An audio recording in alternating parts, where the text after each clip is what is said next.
Good evening, ladies and gentlemen, and welcome to week one of playoffs here in Runeterra Academy's Freshman League. We're coming at you with the third seed of Division 1 going up against the second seed of Division 2, those being Shogun 2077 and TD Shadow, respectively. My name is Tajgar, or Taj for short, joined tonight by the amazing Gigatron. Gigatron, how are you feeling about this matchup tonight? Oh, I'm feeling good, man. How about you? Like this Yeah. looks like an interesting one. Mhm. Yep. Playoffs, it's a best of five, so buckle in for possibly a long series. We will do the same here on the desk. But like I said, this is the first time these teams are going to be playing each other because this is a cross division matchup.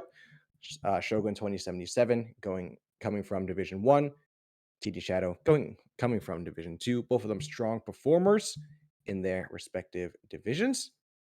But here's the way seeding and matchups turn out. They're facing each other first round. I believe this is no, I don't believe this is single elimination. I believe there is a lower bracket, which I've been It's corrected. single. This is single elimination. So whoever does not take the series tonight will be knocked out of playoff contention. So as usual, that would mean gloves will come off and blood will be spilled. Um, Yeah, I mean I'm really excited to kind of see how these teams go, just mhm, because we talked about was it one's 3-1 and the other team's 2-2. So it kind of shows like one team might be very coin flippy, mhm. whereas the other kind of shows like, hey, like yeah, we're definitely in the upper part of our bracket there. So I kind of want to see how both teams perform. Um, I don't know about you. What do you think? Do Uh, you have a clear what do you have a clear indicator who you want to choose before we see draft or anything like that? uh, Any of the games? there's always the immediate response of like, oh, one of them is a seed two, one of them is a second place, one of them is a third place, and so you might be like, oh, of course, the second place is going to win. But like I said, you have to remember different divisions, and that honestly is going to play a big part in it. Looking at their win loss records, Shogun are 5-2, and TD Shadow are 6-1 as far as series go. So naturally, Shadow sounds like they're going to do better. But looking at stats on paper, I will note that Shogun 2077 have TD Shadow beat on both percentage taken and percentage taken first on every single objective in the game, which naturally kind of makes me worried. They also have them beat at CS goal difference at 15 minutes. So I believe Shoguns is sitting at about 13 plus 1300, whereas TD Shadows is about plus 300. So on paper, things are honestly looking kind of good for Shogun, but at the end of the day, it all comes down to execution. Doesn't matter, hey, we've been watching Worlds, right? All of you out there, so you know that Right.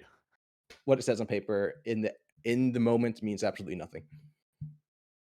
I mean, yeah. Look at Group D, where like you literally could look at it. You could say any of those teams would be top two. And be like, you know what? You're probably right. Mhm. Which, hey, you know what? We got C9 out. We got what was it? It's not Gen G. Who was the other one in that bracket? I can't FPX? remember. Oh wait, No, it uh, wasn't FPX. Magda. No, Rogue was in the other bracket.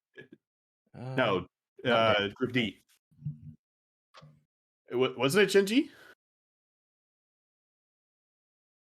Genji. C9, right? C9 was in a different group. Group A was C9. Group A. They were in with FPX and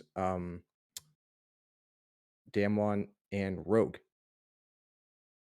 So I'm just bad. I just don't remember. hey, man, there's four groups, four teams in Oh, each. Liquid is who I was thinking of. Liquid is who I was thinking of. Liquid. My bad. My bad with that. Uh, So, like, yeah, like you can literally look at like all those teams and just be like, yeah, you know what? mhm, I'll be perfectly fine with that. But yeah, I don't know. For this, I'm excited though because this means that both teams are very close. mhm, Um, even though paper shows a little different, based on some of the stats, but that's fine. There's literally Camcom could tell you. I casted their game the other day, and you know what? I saw the other team and I thought maybe this team might kind of stomp them, and was not the case. they won 3-1, so All right.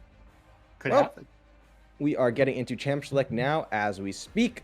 We have TD Shadow on the blue side, Shogun 2077 on the red side. First ban will be Trundle. That does not come as a surprise to me. The jungler for TD Shadow does have some experience on the Trundle, that being Lennox, performing quite well on that champion. Though it seems maybe they treat it as a prio pick. Like, if we don't want to grab it, but we're going to make sure you can't grab it either. Right, because you have to look at, even though TDS is first pick, it might be opting to look for something else. So if they're looking for something else, then they don't want, like you said, they have 27-7 having that. So, but look at these bans though. You have Nocturne and a Mumu hit Tom Kedge. Oh no, no licking in the top lane. Nope. We got no Curse of the Sad bullet time, at least. It's just gonna be bullet time. Yep, and I'm not surprised. Amumu is keeping up his absolutely outrageous presence percentage in these games. Sitting somewhere around 80% presence so far. At flat 80% presence, pick plus ban in the freshman class. So it does not surprise me as being banned away if they're not treating it as a prio pick. But as you can see from these bans coming through, with the exception really of Amumu, it's comfort picks being banned away. We're not seeing hyper giga meta carries being specifically targeted, with some possible exceptions like Amumu, maybe Tom Kench as well. It's mostly ban away picks like Red Nyx, Caitlyn. That is not a champion you want to let him get his hands on. No, and same thing with the Blitzcrank here. Like the Blitzcrank, it's really rough when you have like a support who likes playing hook champions and can also perform very well on them. So it's just good to kind of have, especially if a player is the Blitzcrank player, just to take them out. Jarvan first pick. Ooh. Jarvan is making a bit of a resurgence, I would say. We've seen him getting picked a bit more as of late. Though with the Gore Drinker hits, we'll have to wonder if they are going to still go the standard build path on that champion. Are we playing on the most recent patch with the Gore Drinker nerfs? We are, yes. We are. Okay, so yeah, that's something that I'm going to be keeping an eye out for. Another very common user of the Gore Drinker, the Xin Zhao being locked in for the side of Shogun, followed by another champion coming back in the meta, is Misfortune. Yeah, and Jarvan did get picked up a lot more in the last couple patches. He did receive a nerf just because he was being a little too popular, but yeah, both of the Quarterfinals, junglers right now might not feel as great with their Quarterfinals kind of style. Maybe we might see more of a tank coming out from Jarvan, and maybe like an Eclipse coming out from Xin Zhao. Yeah, that's what I was thinking as well. Or we could go throwback to when Xin Zhao was first getting back into the meta, going Frostfire or something. Sivir being picked up by the side of TD Shadow, and Clone Man 54, their ADC, has played. Unfortunately, I don't believe this worksheet is updated to include last week, but if we are continuing from the weeks not including last week, 4 straight games of Sivir. So to me, it's not all that surprising. The champ is being picked up, and a decent engage along with that Jarvan. The Nautilus also being locked in by TD Shadow. If you look at it this way, like On the Hunt being popped with those 3 right now just looks scary. Like I could just see Nautilus just going in with a depth charge, hooking, and now you're just like, well, what do I do? Like they're gonna be able to chase us now. We have Jarvan who can cataclysm in, and now you're just like, oh no. But I think that's a good counter back is the Seraphine. Yep, the Seraphine. So, I mean, Seraphine presses R, Misfortune presses R, but once the Charmed R is off, Xin Zhao goes in and presses R, and they're all basically scattered to the winds with that Crescent Guard. So it seems like a remarkable counter being set up to, as you said, that possible On the Hunt engage there. Silas banned away by Shogun 2077 with a Yone answered by TD Shadow, and it looks like the eyes of both teams have moved to the mid lane.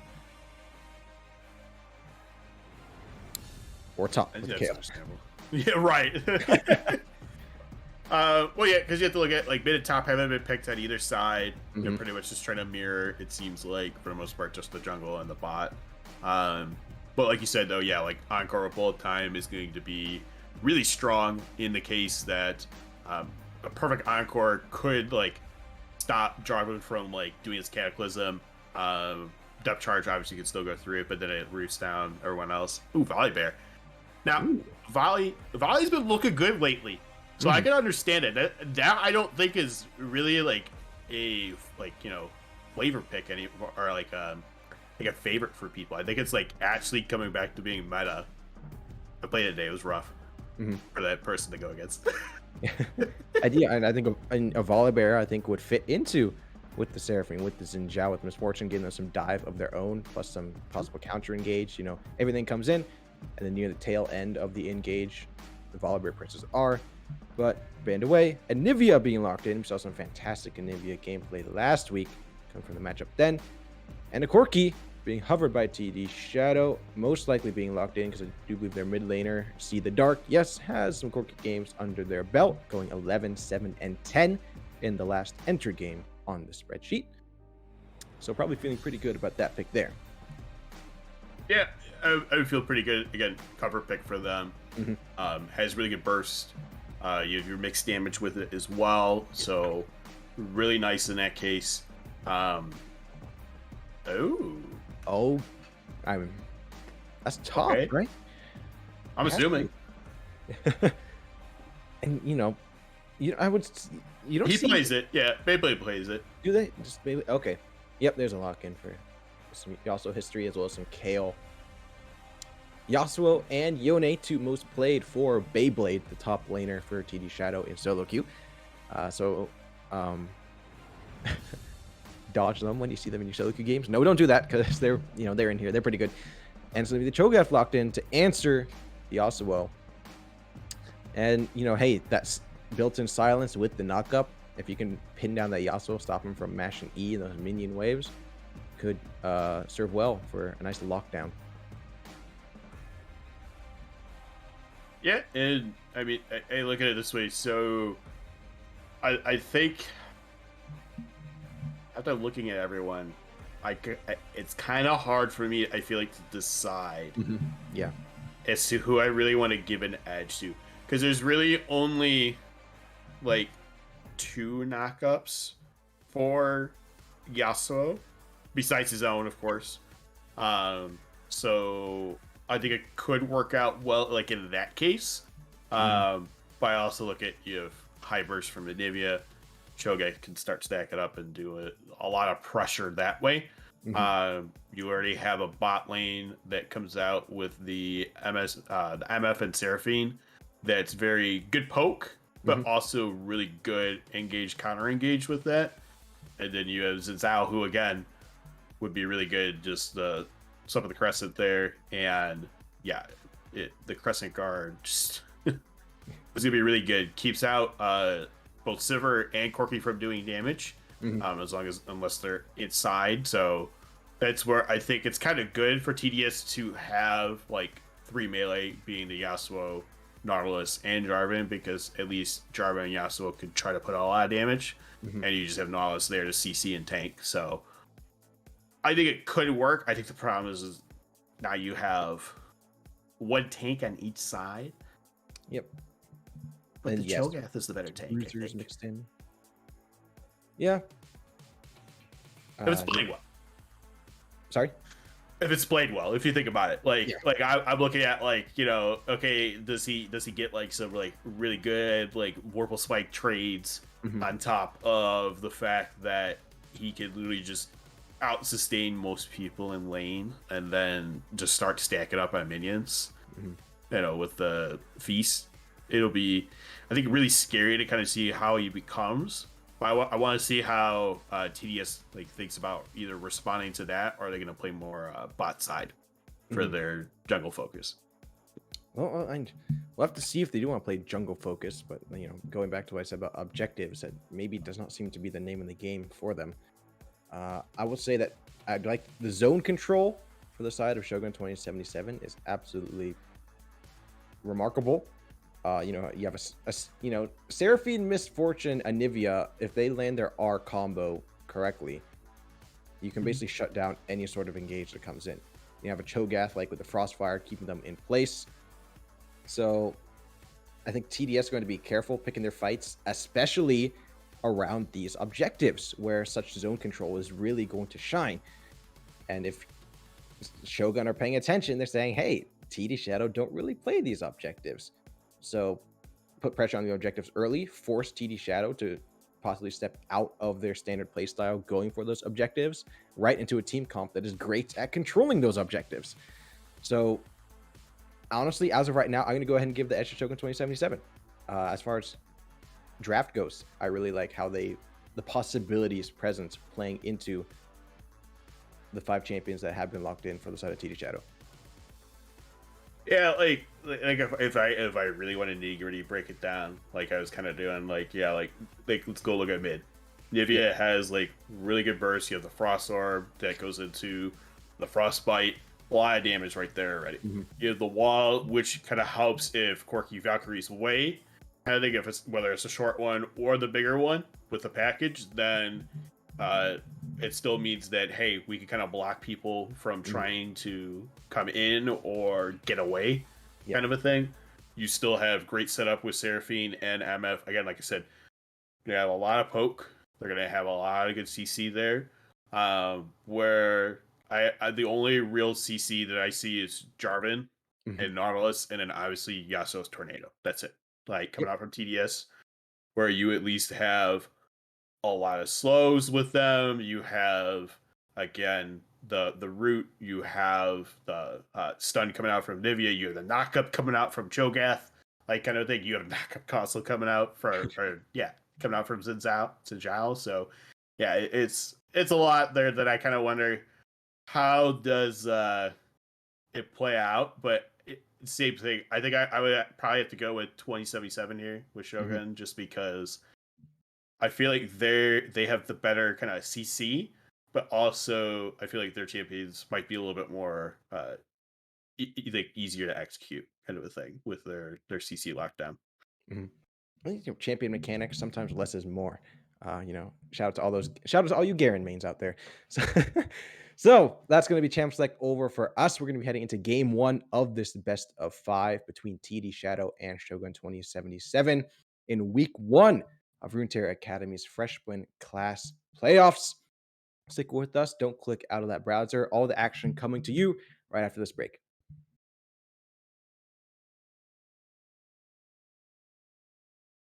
Penny for your thoughts, cause I'm a millionaire. Try to pay you off, but you don't really care. Wish I could see straight through ya, right underneath everything and a fool ya. Shoot straight, no blank, some kind of hell. Go round and round in a carousel. You got me dizzy, tripping, falling on the ground, yeah. You're a blank page, I'm a white canvas. Who knows what we could be together?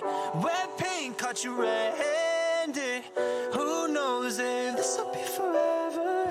Run me under water, 'cause okay, let me be candid.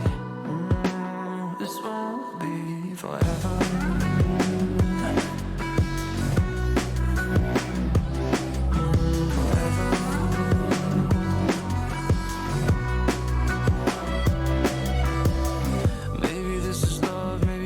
Drama, maybe you're the one or you're back home.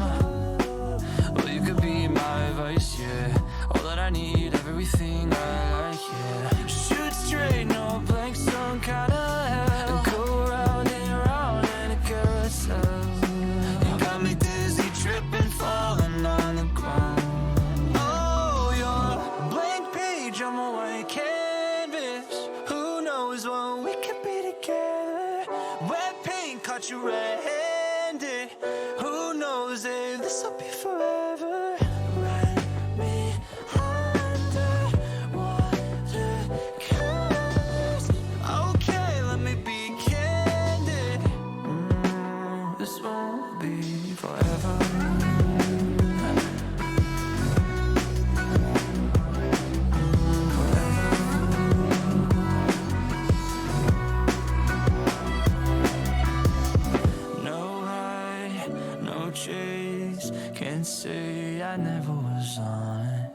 lights on, no games that no one wins. Oh, you're a blank page on my white canvas. Who knows what we could be together? Wet paint caught you red-handed. Who knows if this will be forever? Run behind the watercolors. Okay, let me be candid. This won't be forever.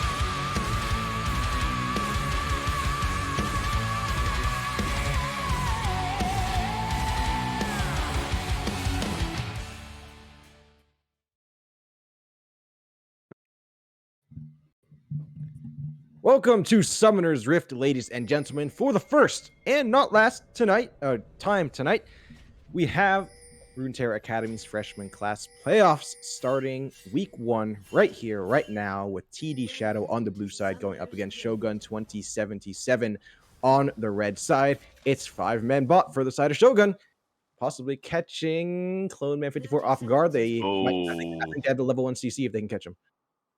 It not going to catch him there because he was staying far enough out. But I'm kind of surprised that they didn't try to hug more necessarily. So that way you can see, like, okay, maybe they get it off that a little bit better. I don't know. Yeah.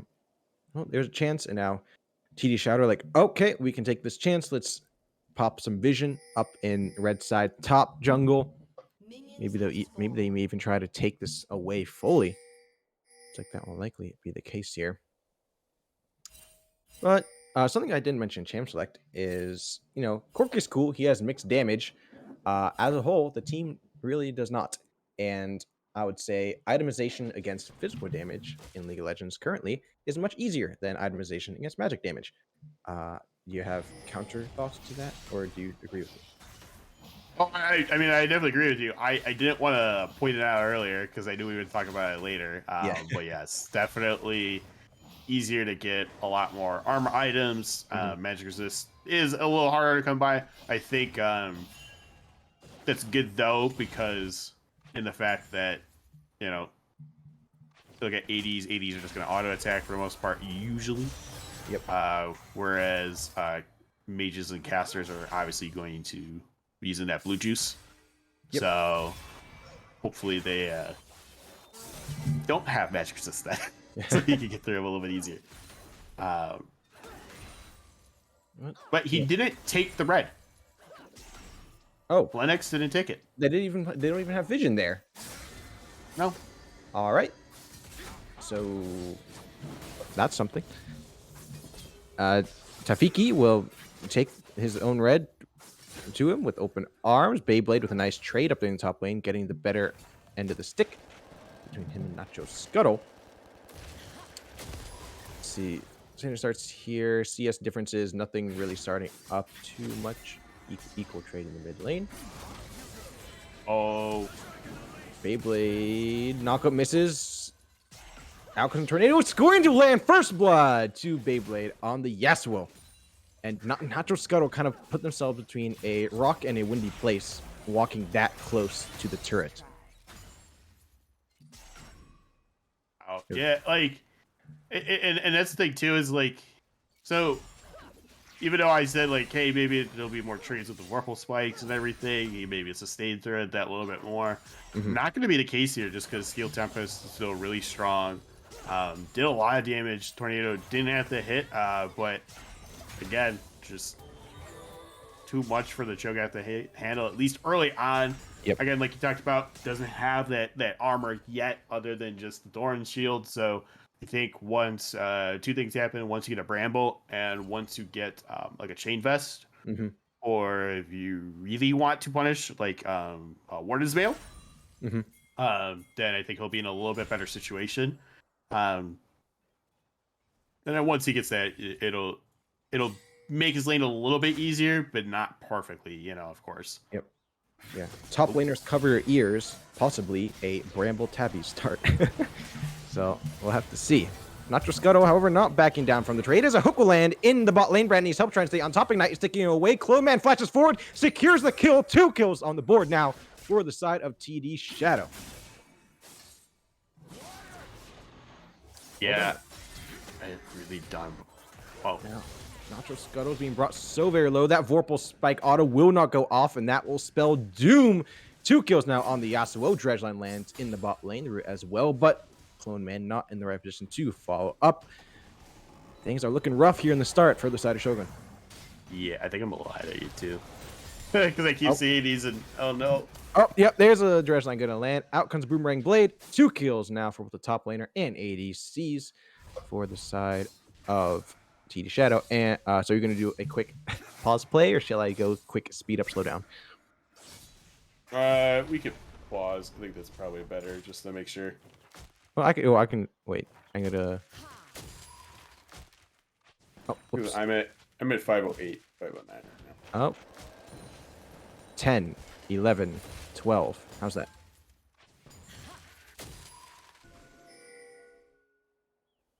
$21, $22. I'm paused at 25. Oh, wait. Oh, is that okay? Apologies, ladies and gentlemen. 4:35.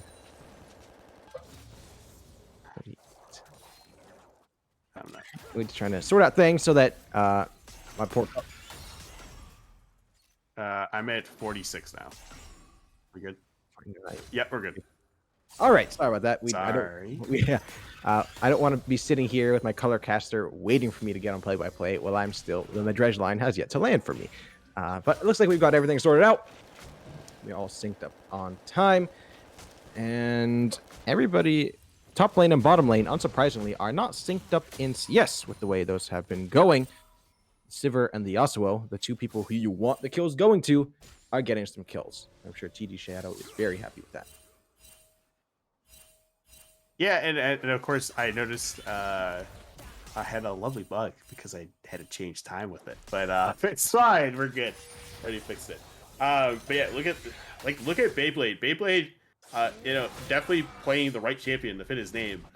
Is just performing very well so far. Look at these. He's hitting these tornadoes pretty well. Yep. Oh, no boots picked up for Nacho Scuttle yet, whereas Beyblade has finished their Zerk Greaves. So, I mean, going up against the Yasuo, that's actually a giga gap. There's going to be the Steel Tempest and a Last Whisper. Nacho Scuttle's Last Breath. No, is it Last Whisper or Last Breath? Last breath. Last Whisper is the item. Never mind. Correct. Last Breath from the Yasuo and from the Cho'Gath as Nacho Scuttle goes down in the 3rd top lane solo kill of the game. All right, now here's objective setup. It's Shogun there first. A Q stun is going to land from the Anivia. Corki uses the Valkyrie to get out of there and flashes to make sure they stay alive. Clone Man moving in a beautiful Boomerang Blade doing the damage. In goes Lennox with the flag and drag combo. Finds a double knockup. See the Dark's going to find the kill. Onto the Xin Zhao. A kill on the Seraphine as well. Beautiful place. Big one. R is going to send Anivia into egg form. Beyblade staying under tower as the team juggles. Aggro finds 1 kill. There's 2 falling under tower. Clone Man will pay for it with their life as Nacho Scuttle rejoins the battle, looking for revenge. You're going to get it. Nom, nom, nom. Yasuo gets eaten up, but that is not much of an answer to all that TD Shadow has just accomplished. Yeah, I honestly, I know they can't see me when I was doing it, but I literally watched it again, and I was like, oh no. Like, I was like terrified for Shogun, just because of the fact that Shogun did prepare. They did get to the dragon ahead of time, but unfortunately we're just matched with a better team that was coming out from TDS. So and again, do the Lennox.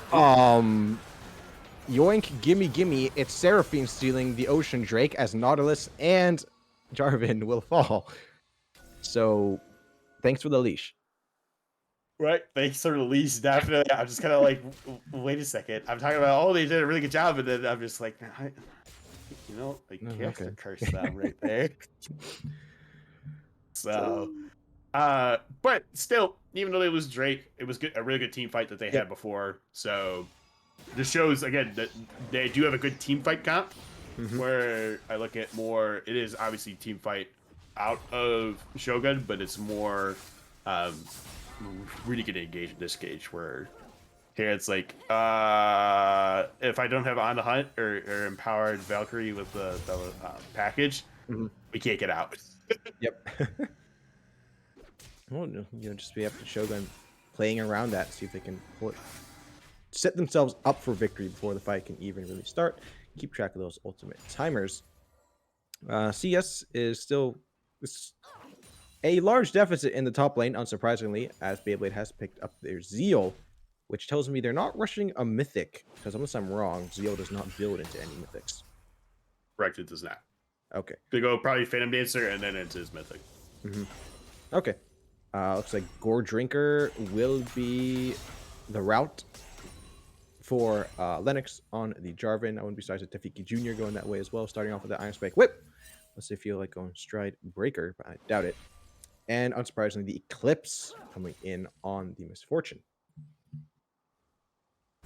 Yeah, I mean, I like Eclipse. I like a lot of different, I think, items with her, just because of the fact that I think she has more versatility with the Mythic compared to others, where it's just kind of like, yeah, you're kind of shooting to either. Oh, All right, well, there's on the hunt. There's a dredge line. Depth charge. Pardon me. Eddie's going to go out with the Encore. It's going to catch both of them in the charm, but it's not enough. Eddie's going to fall. Redneck has not put enough damage on the Nautilus to make it take it back. But there's action in the top lane as well. Tefiki Jr. getting dope on by 2. Going to fall to Beyblade. There's going to be Redneck getting caught up by the dredge line. Finished off by the Boomerang Blade. A double kill for the Sivir in the bot lane with 1 kill in favor of Shadow up in top. And despite the fiasco that was that first Ocean Drake, TD Shadow still remaining firmly in the lead with a 6,000 gold lead at 11 minutes. but yeah, you have to look into, you have now first turret knocked down before 11 minutes. First off, 2, you also had a early Rift Herald that helped out with that, of course, too. So even though they lost the Drake, they still got the Rift Herald in the process. Was able to pop it and get a lot of play cold. Like even Corky here is getting a lot of play cold, coming out from the mid lane. So that's even kind of crazy to think about. But also, again, both lanes fought very well.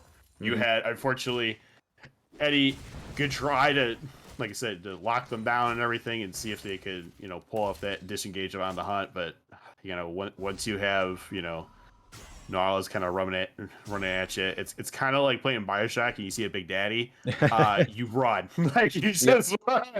You need to get away as much as possible. So, just a little unfortunate for, Shoguns there, but doesn't mean that it's going to detriment them that much. Yep. Yeah, and in that bot lane, on the hunt and depth charge were used, both basically onto the Seraphine.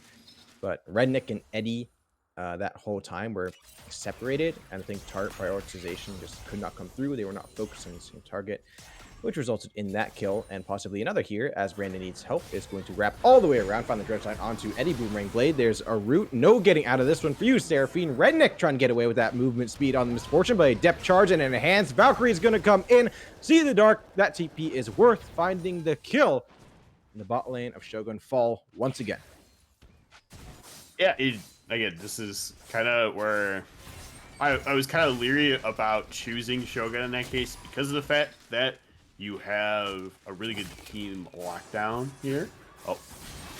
Okay, Beyblade trying to on 1. Support is joining. Brandon needs help. Dredge line will not miss. Said Tefiki Jr. is going to get out of there quick with the flash. Nacho Scuttle joins the fight. That's going to deter them for now. But Nacho Scuttle's stepping way up ahead here. Going to get rooted. Not going to get caught by the flag and drag. But is going to get pulled back in by the dredge line. It's going to be Lennox into the back line with the Cataclysm to fall in the mid lane. Is TD Shadow continuing to dominate?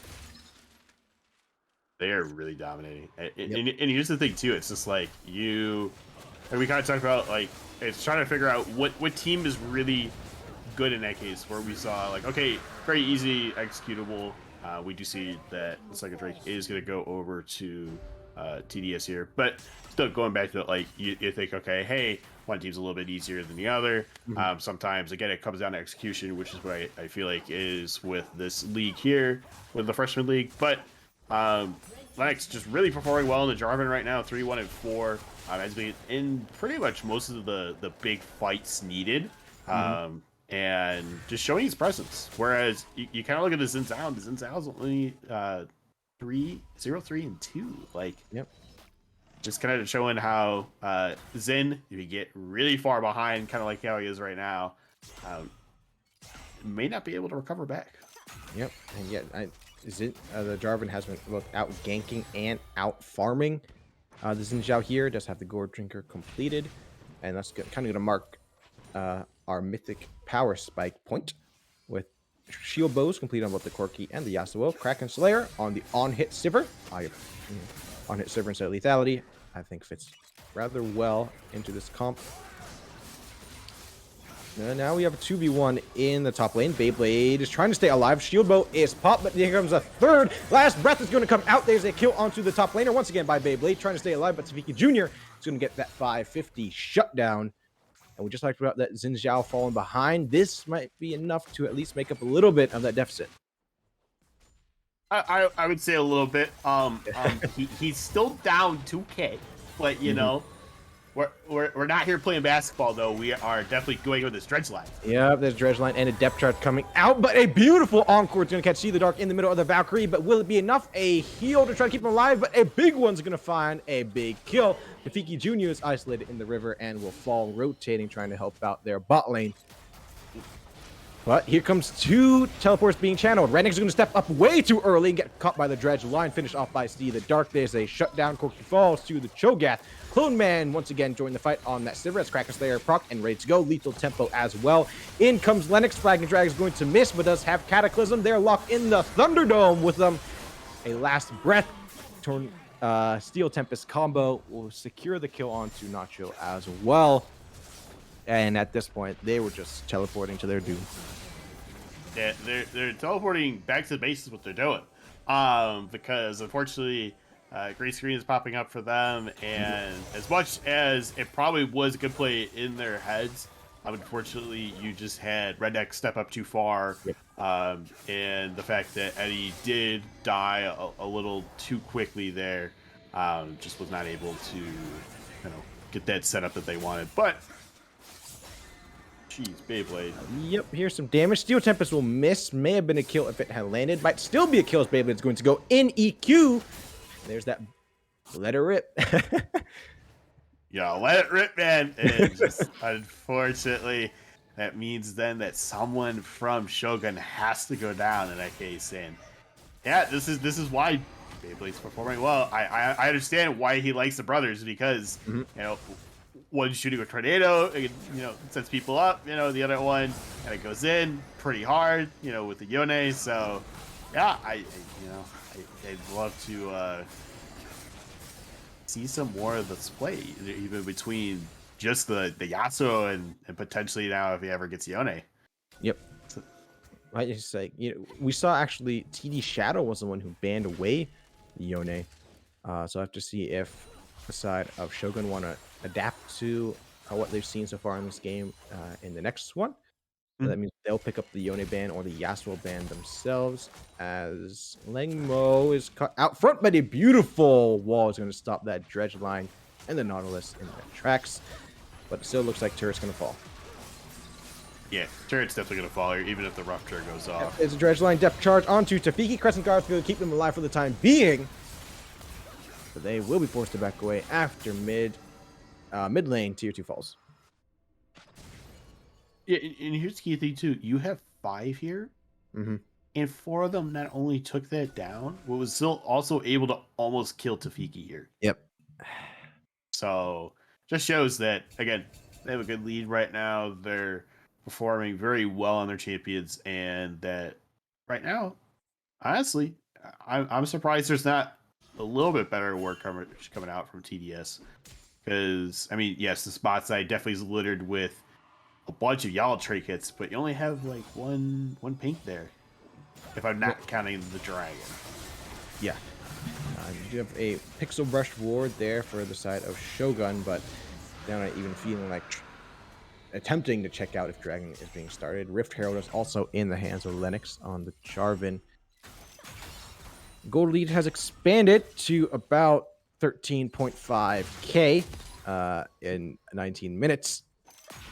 And, you know, we're entering stat stick territory for me. It doesn't matter how well you play. If they play to at least an equal level to you, they're going to beat you just because of the item difference.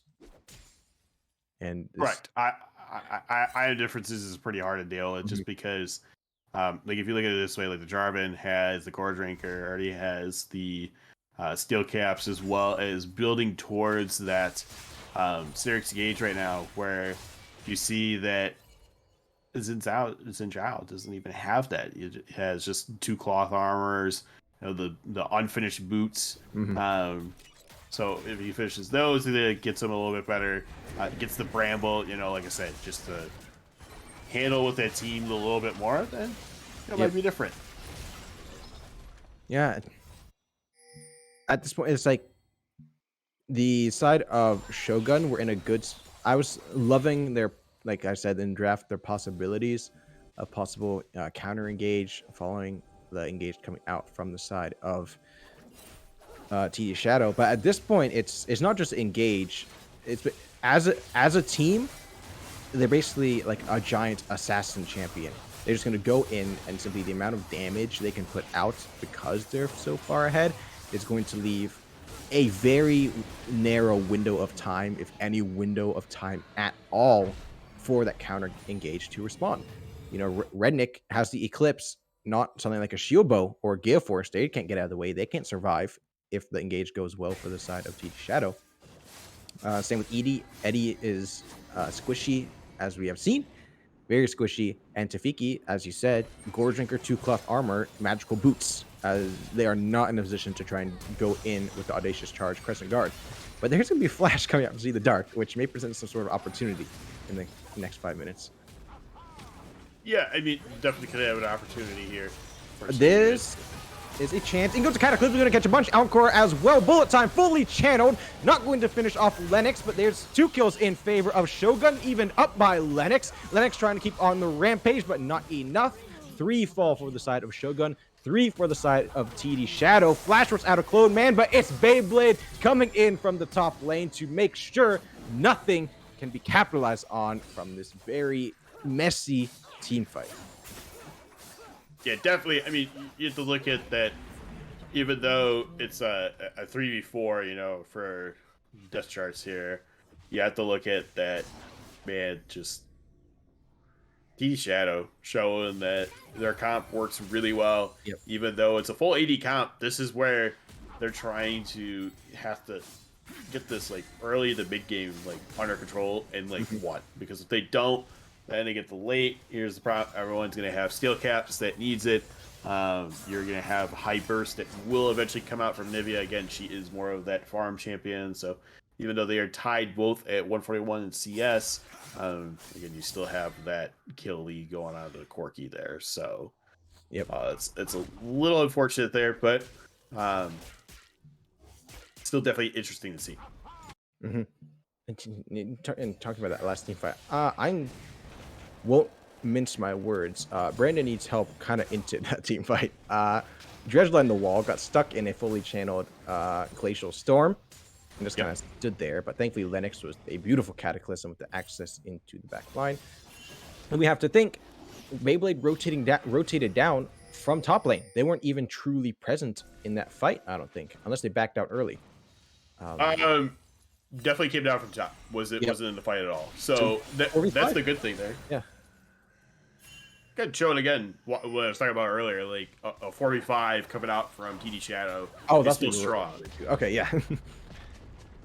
Understood.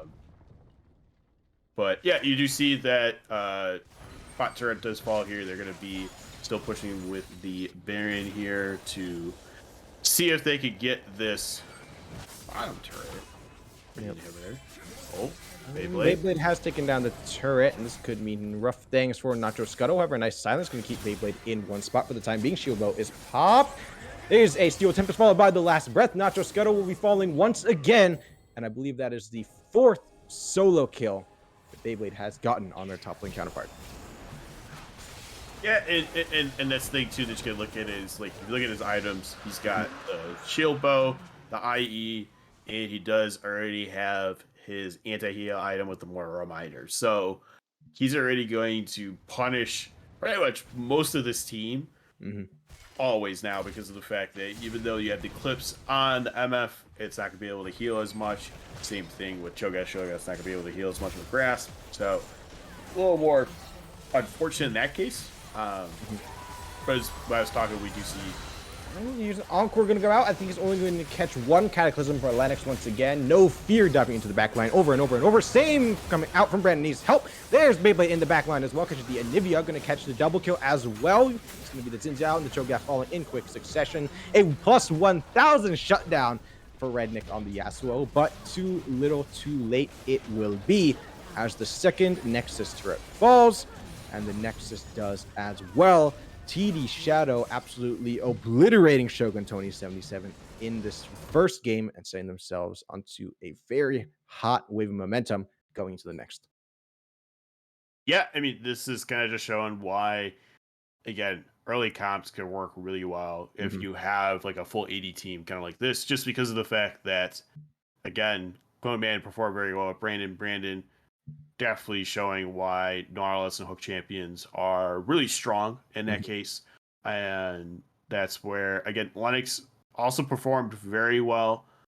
Don't get me wrong, I'm going to get to Beyblade, but, you know, Lennox definitely set up a lot of good fights, had a really good Cataclysms, and Beyblade just also on his own, able to take out the Cho'Gath 4 different times, at least on his own, and still putting up a really stellar performance too. That again, you would think, hey, you see a Yasuo top, you're like, oh no, I got this in the bag. No, you don't. Yasuo's still really strong, and you gotta respect it. Yep. Yeah, and you're kind of surprised we didn't see, you know, like a fifth pick Poppy come out from red because you know that Yasuo's going top, but probably, you know, comfort pick onto the Cho'Gath. Unfortunately, did not work out. And TD Shadow take it, showing why they're the second seed in their division, and Shogun is the third. In absolutely dominating fashion, taking that first game of this best of 5. Once again, loser gets knocked out, the winner will move on. So we could see the setup for the reverse sweep or a full sweep coming in as we get into game 2 after this break.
to break their spine and reclaim what once was mine. Those cravens backstabbed me, deceived me. Never shall I tolerate their crimes again. Now let the hunt begin. Oh, 7,000 souls scared and daunted, such a tale of woe. Not too long ago, this village was a golden scene of hope. Call down the reckoning to bring back hope and peace. Restore our Gloria to live forever. Bring down the dark regime. I know how to unleash eternal power. Lead us to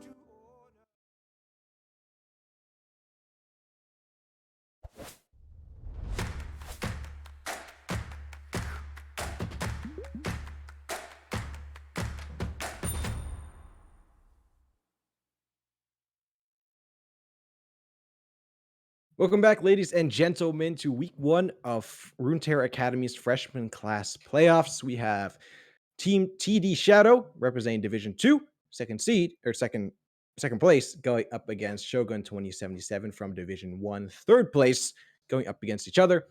TD Shadow cruised to a very strongly formed victory in Game 1. Shogun looking to turn it around as Champ Select has already started, and looks like they have taken at least 2 steps toward turning things around as they ban away the Yasuo and the Sivir on top of the Amumu.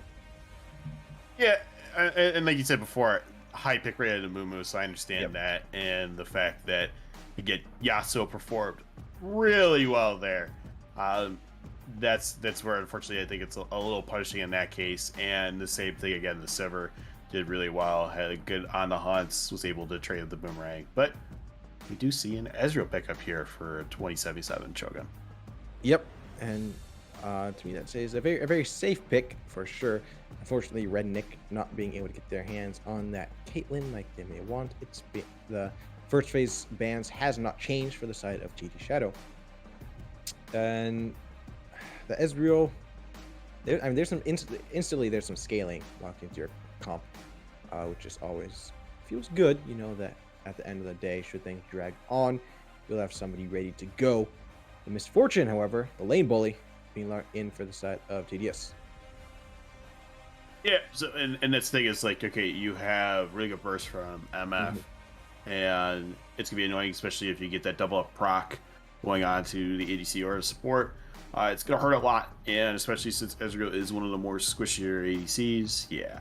Ooh, a great pair to put with the MF with the Leona lock-in. And Leona is, who I am HO, one of the most annoying champions in the game, which is why I enjoy playing her. And you know, fits well into it's like a solid pick for, I would say, any sort of team comp, just with the sort of the amount of utility. Granted, it's all CC utility, but just the sheer volume of CC that she can bring into a team fight, it's never really out of place. But Shogun are going to return to form from the first game and lock in that Corki. Or no, wait, no, not. Sorry, it was TD Shadow who were running the Corki last game. So it's going to be Lengmo, I believe is their name. Something along those lines. Yes, Lengmo will be playing that side of the matchup this game, and Bandom Yumi locked in. Yeah, the Yumi coming in, I think is interesting. I think it could work, just because you have Corki who she could jump on and set up for some good kills and everything with the ultimate, but also just the fact that you still have Leona who is really counter, like you talked about, in team fights. Really just can do anything. Also can literally go against most squishies with her W and with Eclipse and just be like, what are you doing to me? Huh? Let me lane bully you even more. But they do pick up the Ari here. in the mid lane, and I think that's good. I think it's a good way to, again, still have some CC, you get the charm, you're building an assassin, so it can still handle a squishy in that case, and you do see the hacker ban. Different from last time. Yeah, it's kind of out of left field. You know, it's kind of like, all right, well, they're banning Hecarim. A Jarvan ban coming out from Shogun, though. That doesn't surprise me in the least after what we saw Lennox able to do on that champion and just with Jarvan's presence in general. Nowadays, let's see what they want to do for their final bans for each side. But my issue with the Yuumi is that you have a pinata set up down the bot lane, especially with something like the Leona, who loves to go in, you know, on cooldown. You know, if Leona catches Ez, granted Ez is slippery, they kill the Ez, and then here's another free kill for you, Misfortune, or Leona, when the Yuumi has nowhere to go. You know, I wasn't gonna hit him that bad with it, but it was crossing my mind about the pinata chip. I think it wouldn't be so bad if you were going up against a Leona, who, you know, if it was just some other champions, like, okay, you know, but just with the way that Leona likes to dive, like we dive at 2, you know, likes to go in. It just seems, especially with how the lane pressure is going to be in that early game. Granted, Yuumi Q does a surprising amount of damage, and should not be trifled with. But just, I think Ezreal is not really going to have any business stepping like any closer than Mystic shot range in that early game. Yeah, I mean, and this thing too, like, you really shouldn't be stepping up too far, even with the Yuumi, just because of the fact that, you know, we'll still be able to lock down, do a lot onto them. But we do have a Kayn, so I think that kind of pairs very well for the pinata chaos that might befall Shogun 27 with the Yuumi pickup here. But we do see a good counter back. It's Lee Sin. Lee Sin, really good bruiser, does a lot of damage, can set up very well for team fights and ganks. And I kind of want to see what they pair top here to kind of maybe help out with team fights, but also let's just say a potential counter for TDS. Do they lock in the bear here? No, they lock in Shed. Okay. You know, I have nothing personal against Shen. I like the pick. You know, hey, there you go. Is your pinata in trouble? Okay, Shen, press R. And then he suddenly joined the fight bot lane. And it becomes a 2.5 v2. But with the Shen being locked in first, it's the Mordekaiser counter. And I don't think that really comes as a surprise to anyone. No, I don't think that's a surprise at all. Especially if you can play Mordekaiser. Mordekaiser, one of the better ones that they get AP, does a lot of bursts with the bonk, and when you have your claw being able to kind of be cast in different ways, you can set up some like really interesting plays. Like, I've literally watched people play Mordekaiser in the set, and when he's setting up for his haymaker, you literally just throw out the claw, and now they're like, wait, I got the shield, but I went through you and I didn't do damage. Yep. What is this? Like, yeah. Here, deal 1,400 true damage to these minions. Right. Or deal 1,400 true damage to nothing. Yeah, go bees that bush for me. So I think that's, again, like you talked about, it's good in that case. Could help stop TP in that case if Shen is opting to go for it. I know a lot of Shens are trading out TP for Ignite just because they're relying more on a Stand United to be the way that they go in this case, like you talked about, to help the Pinata or either ADCs at this point, because we're assuming Yumi's going to be attached to them. Because, again, even though Corki's good, you had that hybrid damage with him.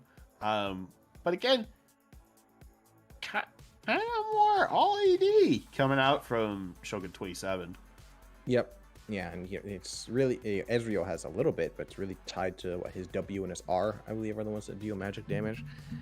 So yeah, mostly AD coming out from the side of Shogun. And just looking at it kind of on paper, you know, I can see how the team fight kind of lines up for the side of Shogun, but as usual, anytime a Mordekaiser is picked, that will throw that into disarray. It's like the Shen, the Lee Sin, Yeah, they work pretty well, frontlining for the team, but take one of them out of the equation, and things may start to. They may lose their solid footing quicker than they'd like to, and Mordekaiser can really grab anybody out of this team comp. If he grabs Ezreal, and boom, is that Ezreal and Yumi going to the Death Realm, and now it's a 3v4. If I remember the interaction correctly, if Yumi does not go with they are on the person that goes into the shower room. Okay. I think what Yumi does is she detaches. Mm-hmm. So essentially the idea is Mordekaiser is going to go after Ezreal or Lee Sin or whoever she's on. So then that detaches, and then they automatically have to try to like burst her quick with poke. Yep. And then if not, then she's going to be able to hopefully attach herself to someone else. If not, obviously she's dead at that point. Mm-hmm. So it could be like a really good like TP flank gank, like onto the bot side with the Mordekaiser there once he's level 6. Just able to just kind of just take the Ezreal out of the play and be like, yeah, you're kind of a slippery character. Understand that, but where's Yumi? Yep. Yumi doesn't come with. It's gonna be kind of interesting to see how they play that out. Yep, it will. There's always, anytime a Kane's pick, there's always a question of whether they go red or blue, but I think really time will have to tell with this one, because you have a Leona, you have a Mordekaiser, you're not necessarily bound to go red just because your team needs somebody in the front line. So let's see in that, as well, just like last game, some nice. Oh no, not just like last time. Sorry, I need to get blue side and red side really sorted out in my mind. Much more mixed damage coming out from TD Shadow this game, as opposed to last game. Wes is kind of opposite story now for the side of Shogun, really stacking up sort of on that AD. So I'll have to see how that plays into things. The Ari Corki matchup. Do you have any words of wisdom in that mid lane specifically? Specifically for that, so it's a trade on both sides, because you got Phosphorus Bomb and you have the Gatling gun, which do provide a lot of damage there for Corki. But you do have the lovely magical Charm Orb coming out from Ari there. So Ari, does she have like some like considerable advantage over Corki? Not necessarily, because again, Corki can be slippery. Yep. Try to get around the minions, use the Valkyrie to get away. He does have his missiles that will do a lot more damage, whereas all you have at Ari is basically a rush dash that goes in kind of the direction that you want to go, trades out some damage in the process too, but isn't like anything other than potentially just used for positioning, because they could just use that to go in, try to get the charm off on the Corki or whoever in that case. I have a feeling the Ari might have to roam more in order to do a lot here in that case, because I really don't think Lennox is going to be able to gank the Corki that easily. So even if he went red form or blue form, just to have like the extra elongated W there. So I think that Ari's definitely going to have to roam. Okay. In order to kind of like have more of that presence, because Corki later on still gonna be able to do a lot, especially if he gets a big rocket going. Yeesh. Yep. We saw it last game. We did. Yeah, some of those big ones landing and doing big damage. But yeah, Ari roaming, and possibly the classic Leona roam mixed with the Kayn, who is a very roamy kind of champion. Could see some big macro plays coming out from the side of TD Shadow, but we'll have to see. TD Shadow sitting at the advantage, leading the series 1-0 so far. Shogun 2077 trying to take back the momentum. We'll have to see if they can on Summoner's Rift after this quick break.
Welcome back to Summoner's Rift, ladies and gentlemen. Getting into game 2 between TD Shadow and Shogun 2077. They've switched sides. Keep that in mind. So TD Shadow will be on the red side, Shogun 2077 on the blue side. Shogun having side selection after losing that first game. No 5-man bot this time. Looks like it's going to be a standard 5 point for everybody with the early award set down by Rednick as well. Making sure there's no invade. With the Kane picked, we know that we might see a Kane red side, very common to start off with a blue side Raptors invade, right? Yeah, it can happen.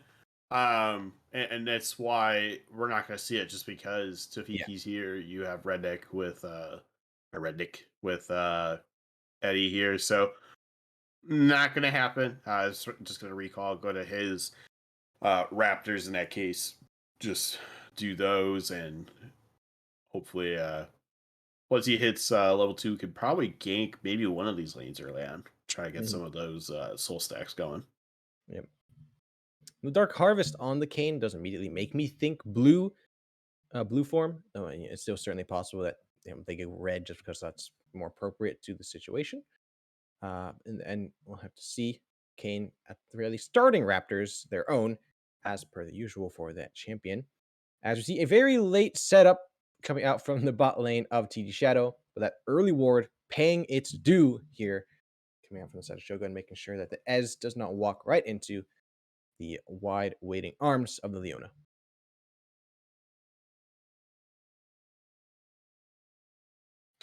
There's that Yeah. Sorry, landing. Mike was muted there for a second. But yeah, like look at bot lane. Obviously, the priority is get level 2 on a Leona, which somehow Cloudman's level 2 already. True. But we see Nacho Scota going in deep in the top lane. Beyblade brought low. And Nacho saying Mordekaiser counter. I don't know what you're talking about.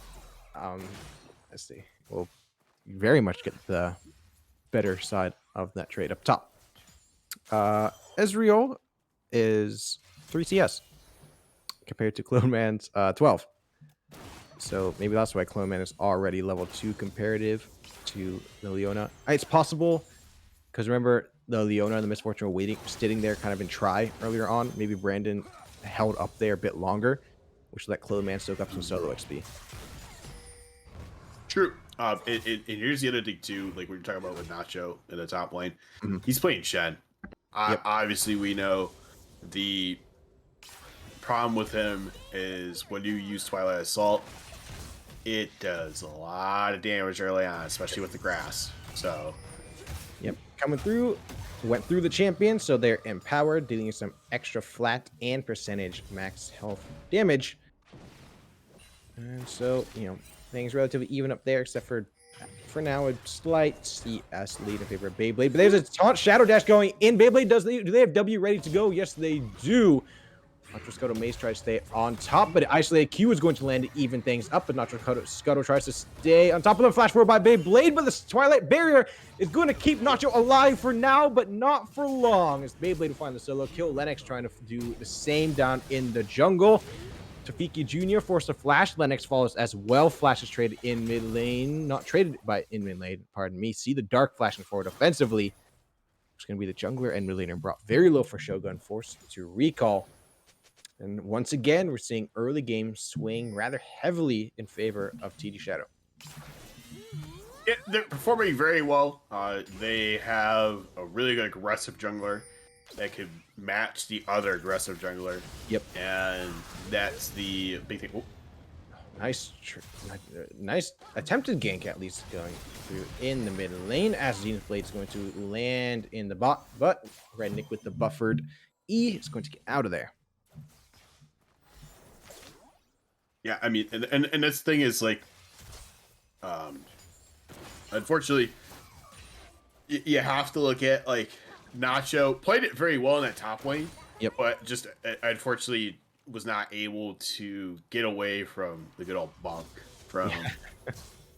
They had flash. Nacho had flash. So if they just flash behind the Mord to dodge that Q, I think they get the kill. But unfortunately, it just didn't happen. What you do, they did, or to try to just flash away. Yep. Part of the problem is like, okay, you still might die anyways, Mm-hmm. because you never know what claws up. So, Yep. Now Beyblade is very quickly all of a sudden looking like they're starting dominance up in that top lane. 10 CS ahead. We also see a just about 20 CS deficit now in the jungle in favor of Lennox. 15 CS ahead is Clone Man down in the bot lane as some recalls are being finished off. See the aggressive blasting wand picked up by Beyblade up there in the top lane. And honestly, I agree with that buy. it's a really good buy just for the fact that it doesn't necessarily need to go spend like the 1300 onto the leeching item in that case. Oh, Ooh, turret shot, but the W is going to make sure Beyblade does not feel the pain of that. As first Ocean Dragon, first dragon that is Ocean, will go over to the side of TD Shadow, which goes against everything I said about their objective play before the series started.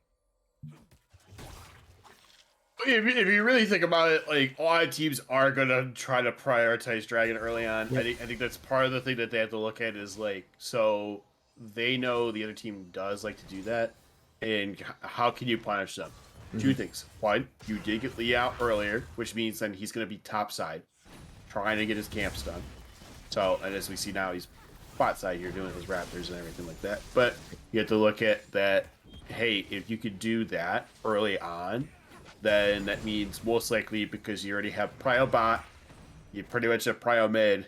Most likely, no one's gonna be able to really respond to this, and now you get Dragon for free. Yep. Mountain Dragon will be next, so we're looking at either Infernal or Cloud Soul. I believe it was Cloud last game, so I have to see if that will follow up this game. So Redneck is forced under tower, but I would say better to do that than to step up and possibly let the Leona go full in on you. Especially as Niz. Oh yeah, I mean, oh look at Let's see what's this. going to go in. There's an RE combo coming through. Ignite taken away. A beautiful solo kill picked up onto the Corki. Well played by the Ari there. There's going to be a Zenith Blade and a Q landing, but Redning is going to get away. WQ procced. Nothing comes of that engage down the bot lane. And that's the thing too. It's like, okay, how do you get that engage going? Make sure it's stable enough to kind of create a lot of damage, and that's where like See the Dark definitely can perform very well on the Ari. Like I talked about, it's all about the positioning of going in with the ultimate. If you can get a lot of it out where you can potentially get the charm and then just follow up with the combo, yeah, you definitely will most likely kill the squishies in that case. I definitely would be harder to kill Nacho or Tafiki in that case, just because they're just the bruisers and tanks. Yep. But yeah, definitely good kill early on to do that there.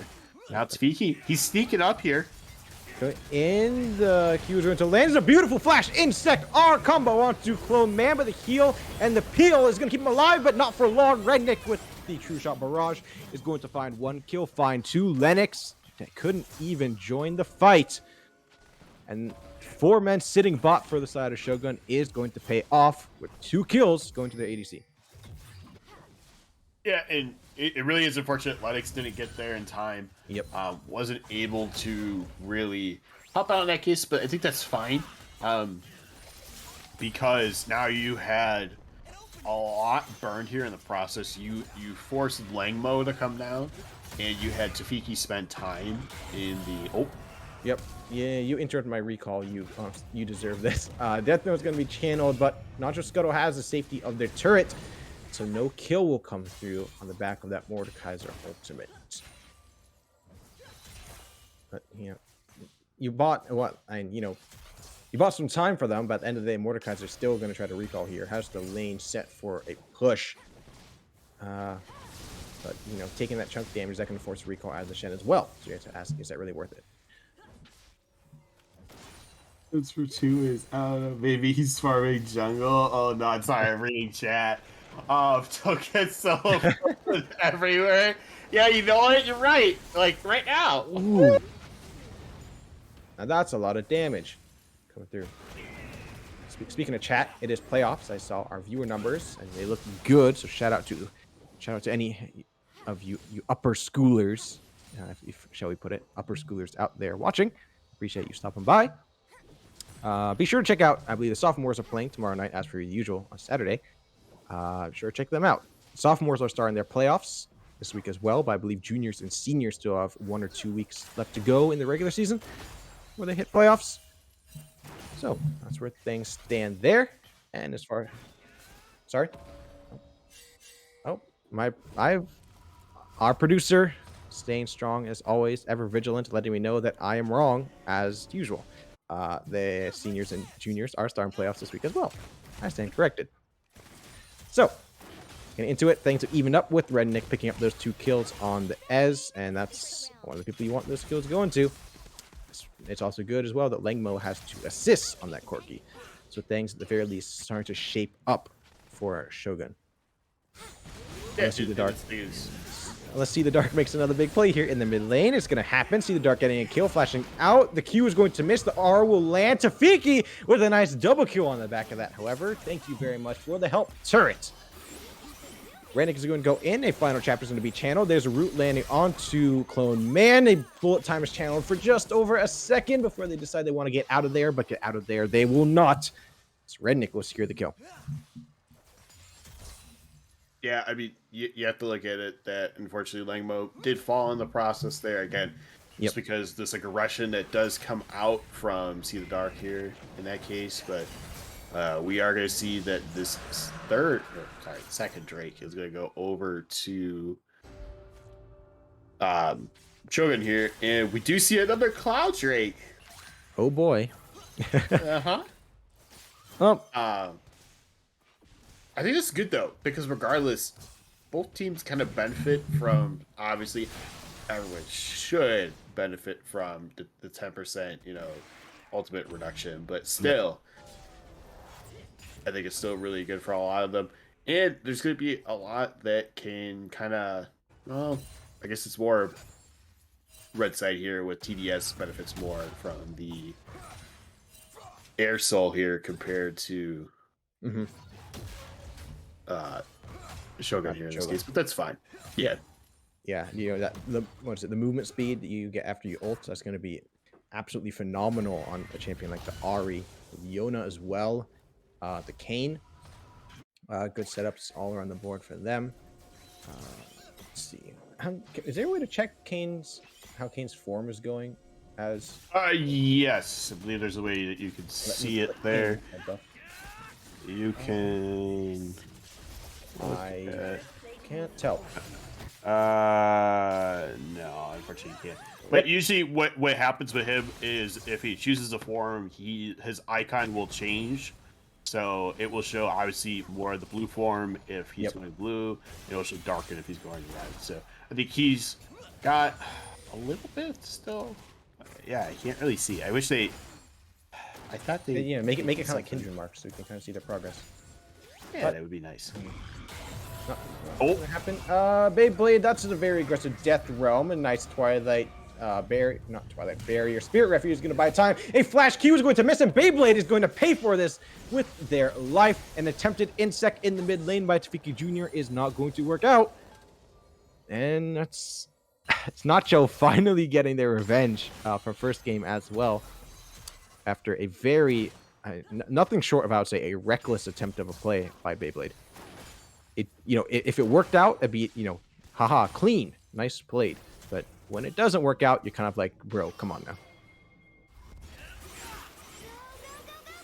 Final chapter to buy some space and time is going to land. A root and a soul flare. Root is going to land, but the soul flare is going to miss. A bullet time is going to be channeled, but Rednick is nowhere near that misfortune ultimate. A teleport from Beyblade comes through, but he doesn't have Death Realm ready to go. A lot expended in the bot lane. At the very least, getting Rednick's cleanse and flash. Yeah, definitely getting the flash cleanse out of Redneck, which is good. Which means that when they do have a gate coming up sooner, whoop, Nicely played by Legmo going in, and his Staying United is going to be channeled to make sure See the Dark will fall. Not just Scuttle picking up that kill, their second of the game. Beyblade can do nothing but stand around and watch. yeah, and Shen is definitely doing really well. Really well. Rel's right not now. in the Rel's not in the Yeah, game. you know, Right. Rel. You know what? We're just gonna say Rel every time when really well should be said. So Rel, yeah, they're doing really well right now with the Shen, and look at the taunt. Yeah, Beyblade once again find themselves in a situation they don't want to be in. Basically, blind face checking that pixel brush. There's an invade coming from Brandon needs help, but Clone Man is in no position whatsoever to follow it up way back there in the tower. So it just basically comes up a free trade with Rednick chipping away at that HP. Yeah, and ooh. Herald is being started by Shogun, but Lennox and See the Dark are hanging around here. Beyblade does not have TP ready to go. Lennox is coming out. Shadow Step through the wall. Not Scuttle will miss the taunt onto See the Dark. A smite comes out. Not sure who got it. It is Tafiki securing the Rift Herald. And no thank you for at least here. But Nacho Scuttle is out in front. Not going to catch the blast cone in time. Shutdown goes over to Lennox. A shutdown does go to Lennox. Really good job here by them. Just trying to kind of chase out, see what they can do about it. Trying to get that poke on a Shen there. Keeps on to fight. Ooh, last chapter. Final chapter. Nice setup for Rennick to try to follow up. Lou in the W and the Q, but True Shot Barrage does not come out. I can respect the decision to not fully commit. A Solar Flare will whiff. Now Redneck knows they can be a bit more aggressive for the next minute 20 or so. Redneck is, overall showing some pretty good micro on this Ezreal as well. It's a very micro-intensive champion, and that's something you love to see. Yeah, like he's performing very well. Trying to of course, as soon as I say that. Here comes Lennox into the bot lane. Not gonna land. Gonna land the Cubu, not the Blaze Reach. There's a charm coming through. No cleanse ready on the Ez, and there's the shutdown going over to Clone Man. And I believe Lennox has completed their transformation, but their champion icon didn't change. Small indie company, by the way. Yeah, it's weird because I know it does. It On changes. certain skins.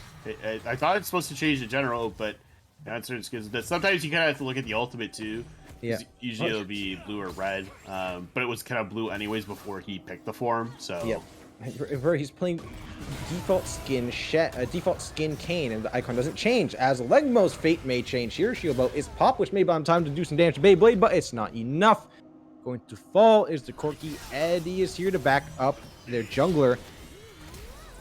R is going to land, but no Q combo follow-up from the Lee Sin, which may have been enough to secure the kill.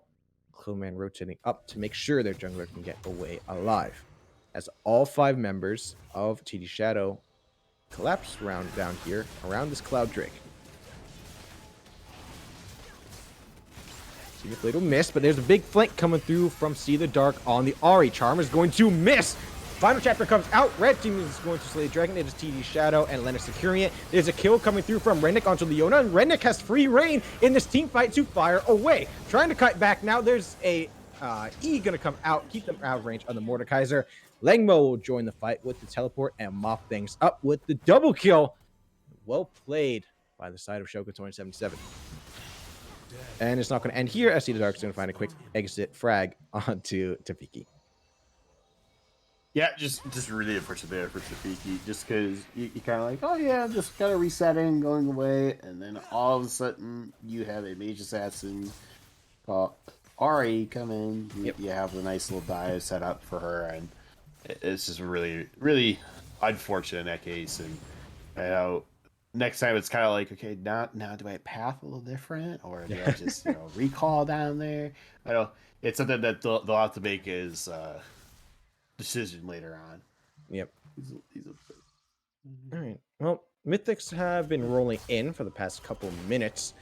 To no one's surprise, there's the Sunfire Aegis finish off on the Shen, Gorging for the Lee Sin, Shield Bow for the Corki, Divine Sunderer for the Ezreal, and Shroyo's Battle Song for the Yumi, answered by a Rift Maker on the Mordekaiser, Prowler's Claw on the Kane, Lennox, Luden's Tempest, finish up on the Ari, a Kraken Slayer on the Misfortune, pairing up nicely with that Press the Attack. We saw the different build last game, the Eclipse Comet.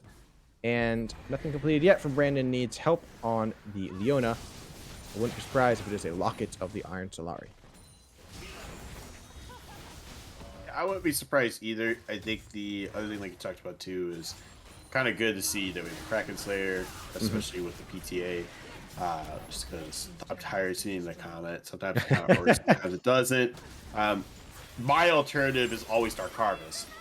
But we do see Final Chapter is being burned here. All right. Break that turret and get out of dodge, Red Nick. You got 4 members collapsing on you. Lennox trying to step forward, has a Blazes ready to go. It will not land, but Brandon stepping forward. Solar Flare is going to whiff once again. And Red Nick is able to say, you know, what? A lot of wasted time there for the side of TD Shadow, not picking up the kill they wanted.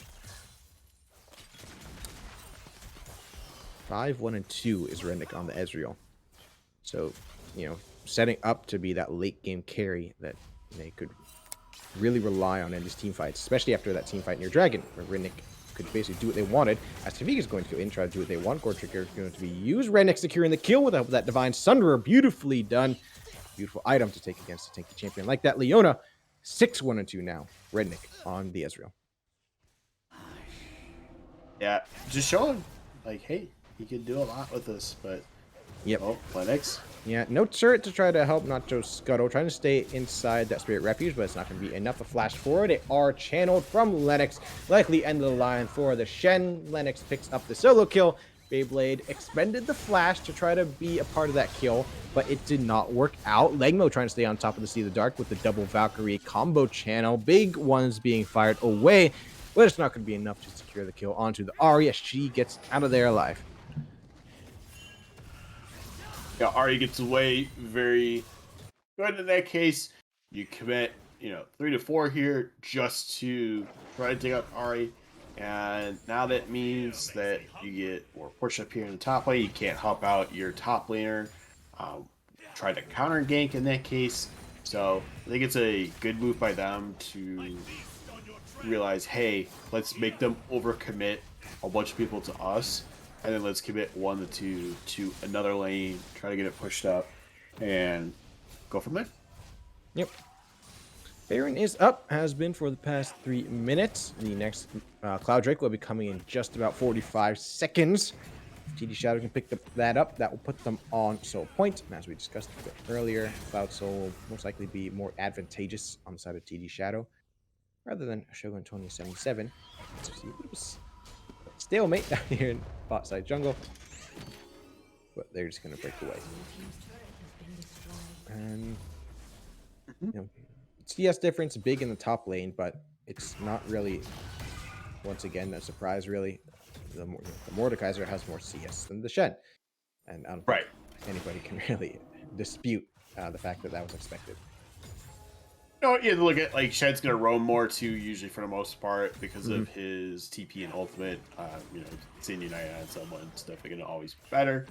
But unfortunately, I think part of the problem that a lot of Shen players kind of go through is finding out when TP and Ignite is really good. Ignite is actually, like, really good on him right now. And people aren't really respecting it a lot of the time. And the fact that, unfortunately, we don't see an Ignite makes me kind of question why, what were they thinking this time around as to why not to go in that case. But you're going to see Dragon is started here by TDS. That it is. They pulled it out of the Dragon Pit quite a way, so they're in good setup position to take this. This may flash forward by Tafiki, but no follow-up. A bullet time is going to be channeled. TP by Beyblade. Lennox going to flash forward, get taunted up and locked down. There's a beautiful Solar Flare finally It's going to land onto Nacho Scuttle and Tafiki. Going to be stunned up. Langmo finished up by Say the Dark all alone in the mid lane. A kill coming through from the Mordekaiser. But once again, it's Red Nick sending out these mystic shots. They need to shut him down if they want to try to take these fights. Red Nick cutting away with the Essence Flux, Arcane Shift getting out. Unfortunately, can't step forward far enough to get the Yuumi out of the fight. And it looks like this fight will go the way of TD Shadow. It's Rennick's trying to stay alive. Brandon trying to lock him down, but cannot get in range to land the crowd control. Yeah, unfortunately, just not able to get that crowd control off, which is fine though. It means yes that they get away, but this means now that you're pushing them farther and farther away. Mm-hmm. Maybe they won't see us as much, or won't be able to, decide about sticking around. Maybe they'll back, kind of like what he's doing right now, but maybe go for items. But yeah, like you look at Beyblade really strong right now, has the Demonic Embrace, has the Rift Maker, especially with the Rift Maker and Conqueror, just gonna be able to get those stacks very easily. And yeah, I think it's definitely gonna be interesting to see how both teams kind of come out with this right now. You have to look at Soul Point for TDS. You have a lot of them hovering around Baron right now. Do we think Baron's going to happen now in the next, like, say, 2 minutes? Or do we think that it's just kind of a bait play? Well, it looks like it's not going to happen now, as the fight may be started. Lost Chapter is going to be channeled. True Shot Barrage as well. Some good damage onto 3 members of TPS.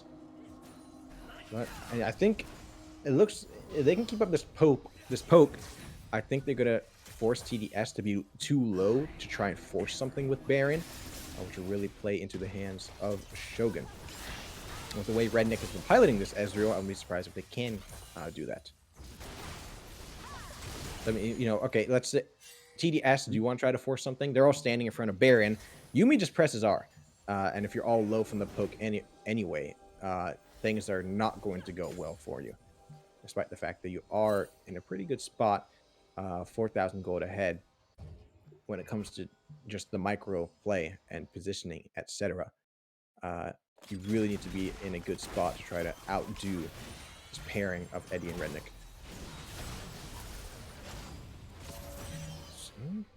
Steric's pop for Tafiki. See the Dark playing pretty well on the Ahri so far. Yeah, and this is kind of where we question, like, okay, what's really going to be the difference between the Quirky and the Ahri? And Ahri, again, comes down to the execution of being played. Like right now, has been able to get a lot of good charms, setting out Orb as well, just had some really good rushes. That way she's able to position herself in a really good spot to provide damage and support, but also the fact that do a lot of damage. Oh, Not just Scuttle is going to be caught all alone up here in the top lane. Beyblade second forward does have Death Remedy to go. Flash is traded by the top laners, but a Solar Flare. The stun is going to land, and the Death Realm is going to be used. I don't think Nacho Scuttle is going to get out of this one alive. The team moving up through the jungle to try to back him up, but it is just too late to the party. And now, TDS are in a position to threaten something around the Baron. That still seems like they want to try to lock in. They're going to find Redneck, and that's it. That's what they needed. Kane is going to channel that R. There's a R in response from Lee Sin to buy some space. And it's, Baron play right now, coming from DDS. we saw that Final Chapter was used there. We see that because of securing 2, they're like, hey, you know what? Let's go take this. Yep. Is it ideally the 2 that they wanted? Not necessarily, but you know what? If you could take Shen out of the fight, you could take Reddick to be able to not provide a lot of damage and pressure there, then yeah, there you go. But we do see that Drag is coming up in about 15 seconds, so this is Salt Point and Salt Drake right now if they get this for TDS. So I'm curious to see. I mean, they're already there. Should be able to get it. Yep. Tafiki is in the general vicinity, sitting near his own red buff, but Seems like TDS smells something fishy in the wind. And this is where Ari is better than the Corki. Pick potential, but the Charmer's going to miss this time. And, you know, that pick potential we saw come to full fruition when they locked down Red Nick. And I think anytime they can find a pick on Red Nick means you push the pedal to the metal for the side of TDS. Take him out of the fight, and I think you carry the day anytime Red Nick is not present. So that's what they're really good looking for, especially with this Leona Ari combo. Yeah, and I think the other thing too that we kind of have to look at is, so how do they handle them having the fact that they have an air drake right now? Oh god. Yep. Yeah, look how quick See the Darkness is right now after using that first Spirit Rush cast.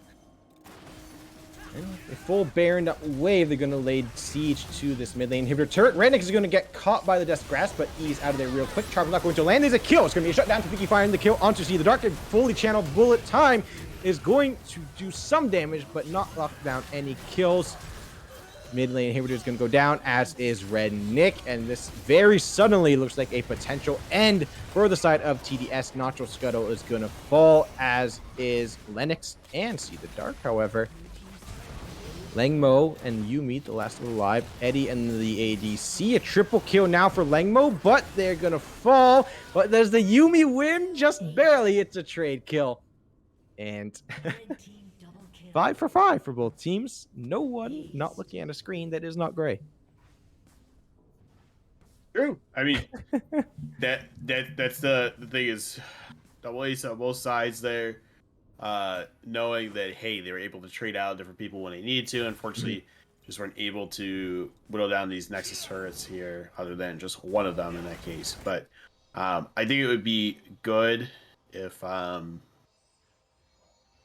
they could get something else going besides the Elder Dragon. I know for TDS to help close out. Might be that it needs another Baron, might need just some really good ward coverage like on their side, so that way they can see, hey, what are they doing or what are they not doing, kind of in this case. Go from there. But Onyx definitely performing still pretty well. His gold decided to reset on him. Oh, what? Sorry. Oh, no, you're good. I saw he went in, you know, his Q to damage it, that he did W, and then he eat out, you know, to heal and everything and come back.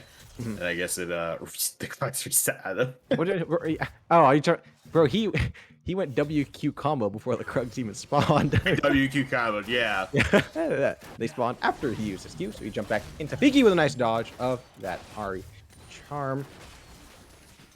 And the siege will continue for the side of TDS, taking down that top lane tier 2. Bot lane tier 1 will be the only lane turret standing for the side of Shogun.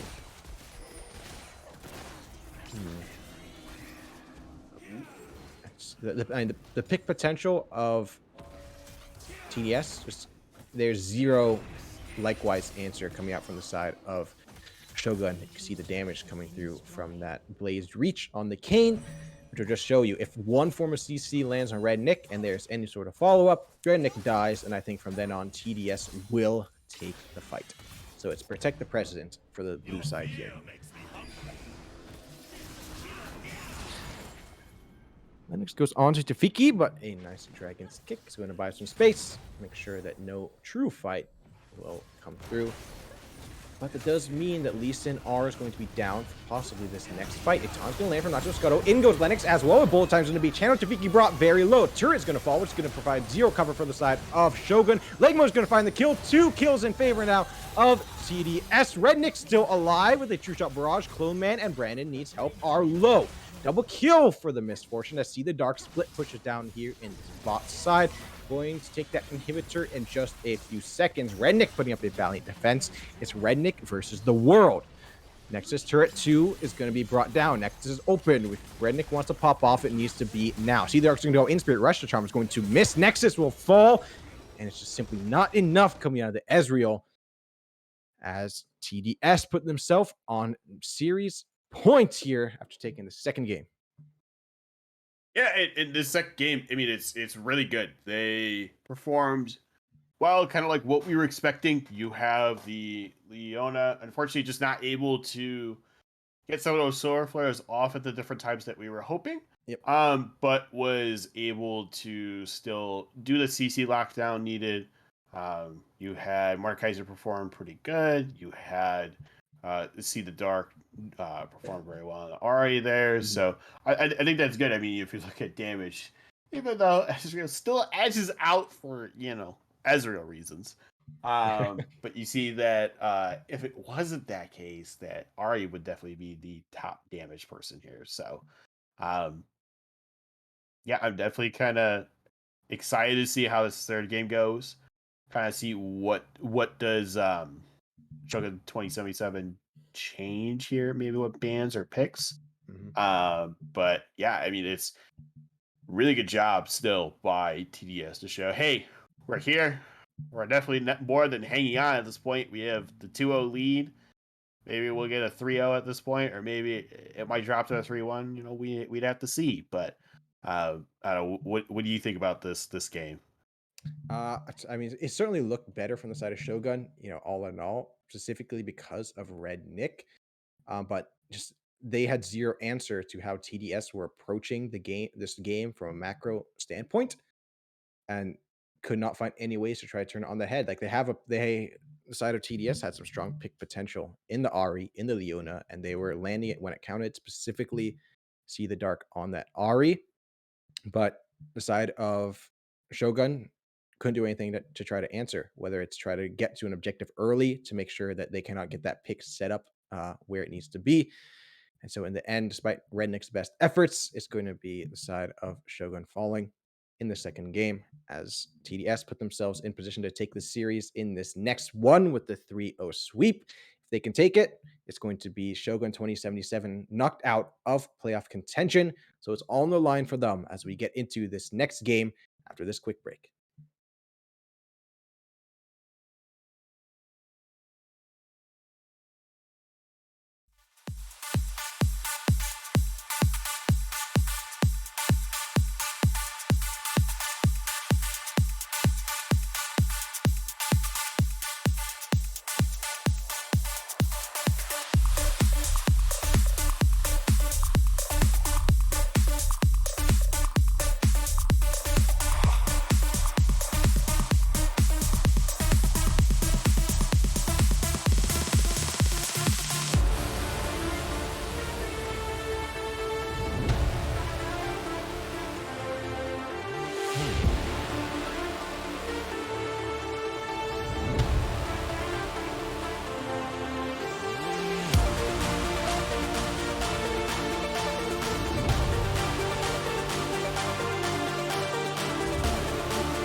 Welcome, ladies and gentlemen, to the third champ select of the night. Third game. It's TD Shadow sitting on a 2-0 lead. Could take the 3-0 sweep right here, right now, putting them into the next round of playoffs and making sure Shogun 2077 are knocked out. Getting into picks and bans, we saw a bit more life from Shogun 2077 in that second game, more so than the first, but in the end, TDS still taking it in a rather convincing fashion. Getting into picks and bans, Shogun have not changed anything up from that last game as far as champ select goes so far. Sivir, Yasuo, Amumu banned away. TD Shadow sticking on the same 3 bans all 3 games now. Trundle, Tom Kench, and Caitlyn. 2077 now on the red side. So at the very least, counterpick. Right. And they're gonna prioritize the driver. Ooh, Or the misfortune. misfortune. And Either would have been good because obviously first game we saw a really good performance of Jarvan. And MF second game was still decent. You know, it wasn't something, something overly powering or anything like that. But ooh, they opt to take a G. all right. Huh. Well, yeah, after seeing Red Nyx Ezreal, I am perfectly fine with them putting him on this possible, late game scaling hyper carry champion, as long as they can play around him a bit better. Red Nyx was caught out front a couple times in some of those fights. So now they have the Leona, which is could be engage or some very decent peel for the Chinks. So I do want to see the focus put on that bot lane, because honestly, Beyblade has been getting the better of Nacho Scuttle every game so far. If it's true, Beyblade has been performing very well, and it's just unfortunate that for Shogun's top laner, that they aren't able to kind of come back from different things there. But we do see that the Leona did get picked up. Hopefully, Leona will perform very well compared to last game with hitting the solar flares and everything. And then we do see kind of similar comps as to before. You got the same junglers from game 1. You have Jarvan coming out to TDS, and you're going to see Jin Zhao over to 2077 here. Yep, and Lennox was nothing short of a diffy in the jiffy there in that first game between Lennox and goodness, I need to work on my name memorization. It's going to be Tafiki Jr. In the jungle for the side of Shogun. Granted, it was Jarvan getting very ahead and Xin Zhao working from behind, but at the end of the day, it was Lennox playing better, and so we have a possible similar situation coming through. Second phase of bans finished off. It is a Silas and the Yone banned away by the side of Shogun 2077. So the infamous Int brothers, Yasuo, Yone, neither is up for grabs here for TDS. And a full top lane focus, Shen, Cho'Gath, both top laners that have been played by Nacho Scuttle, taken away and answered by an Urgot selection. I think it's good. It's a good takey bruiser that does have some quick auto attacks, able to provide a lot of support, but also a good amount of damage. So I think maybe this might be rock solid. Let me hard counter your AD top lane selection. All right, Malphite, and Malphite Jarvan, some big dive potential there. We haven't even touched on the Thresh yet, which I think I'm not quite sure of the interaction. Does Thresh Flay interrupt Zenith Blade? Do we know? Flay does do, I believe, but you have to be very quick at doing it very because yeah, I was gonna say it has to be that she's flying towards you. If it's not, like if she's already connected and is already on top of you, no. Yep. But it has to be in between that time frame. It's kind of like some of the champions. Yep. You'd be able to do that. Okay. Corki and Caston pickups. Okay. So 2077 playing into that late game. Yep. The fact that you got Caston, once he's level 15, 16 there, super annoying in that case. Just have a lot of bursts. But that's why you have a Malphite. A Malphite do the same thing. You could just go full AP Malphite and he just blows people up. You could go tank, and tank is still pretty annoying in Mhm. that aspect. So, but we are going to see a Corki 3 games in a row now. Yep. It is back in the hands of See in the Dark, just like in the first game. To see if they can play on that. Some impressive Ari there in game 2. And you mentioned the full AP Malphite. Honestly, I'm not sure with the hype with the stronger scaling coming out from Shogun. I'm not sure if TDS is going to be comfortable sacrificing that laning phase. I'm assuming it's going to be a sacrifice of laning phase if Malphite goes full AP into the Urgot matchup instead of going tank, where you can just stack that armor and make sure Urgot can just tickle you until they get the W maxed up and max level cooldown on the Belching Flames. So, up in the air so far as to what the Malphite will go. Let's see. I mean, it really, like, I agree. It's still strong to still go more of the tank build and everything, just because you're trying to negate Argot in that case. But I think it's just, again, more fun to play the other route, just because Naturally, yeah. who doesn't like blowing up people like how Vex blows up people right now? So Yep. doesn't surprise me at all if they don't go the AP aspect with the Malphite. Like, Yep. I would love it, but they're not going to. They're just going to go more of that tank route, try to do some damage on their guy, try to stall them. But the biggest thing I think TDS has to worry about is Gaston. Mm-hmm. And it's like the more I think about it, the Malphite could be all right going full AP because you have these hyper carry champions, the Castle and the Jinx. But we get to late game, Malphite scaling with that ability power as well. If you can just press R on Cassidon and / or Jinx before the fight and start off the fight that way, you have the possibility of taking one of those carries out instantly, especially followed up by the Jarvan or something like that. So I can certainly see the viability of the AP route. And then boom, there's your answer. Are the Cassidon as Malphite. Let Jarvan follow it up, and Cassidon is likely out of the fight. And you down one of those hyper carries. And let the Corki take over. He's your scaling answer. Let him take over. With Misfortunes as well. Going to be building into those marksman items later on, unless you go the Eclipse route. Yeah. We'll have to see.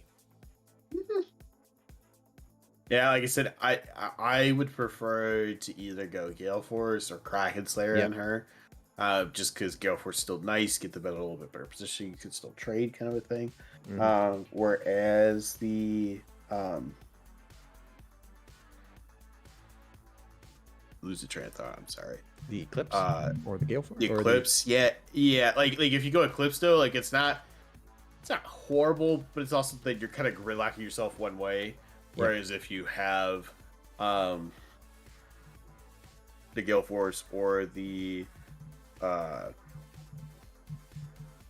in my case, I would go Kraken Slayer with Dark Harvest, just because you could just go blasting that little bit faster. You can get some really good trades off in that case. I think that's kind of the route that I would hope. A lot of my friends like play Jhin. So you get your 4 shots off. Yep. You go blasted. I literally watched it was in my Earth game. I had a 250% move speed. Yes, my favorite place to consult for the info of my League of Legends casting, Earth. Oh yeah, I mean, hey, you know what? That sort of fun, spicy plays come out, or just fun just styles of characters that hey, you know what? Maybe something from there translates into here, but obviously not gonna be the case. Yeah. So, but as you see both these teams, who are you kind of giving the edge over to? We've seen TD take these 2 games in a row, so naturally you immediately want to kind of lean their way. Honestly, I still am, just seeing how individually they are stepping up, specifically there in the jungle, mid lane as well, after seeing game two. Um, and I think they have it in them to shut down completely Shogun 2077's early game, which they have been doing these past two games. And if you can do that, then, as I like to put it, the late game for the Jinx and the Caston will come in about an hour and 45 minutes. And naturally, you're going to be able to end the game before then. So I really do think TD Shadow is in the position to take the 3-0 sweep here.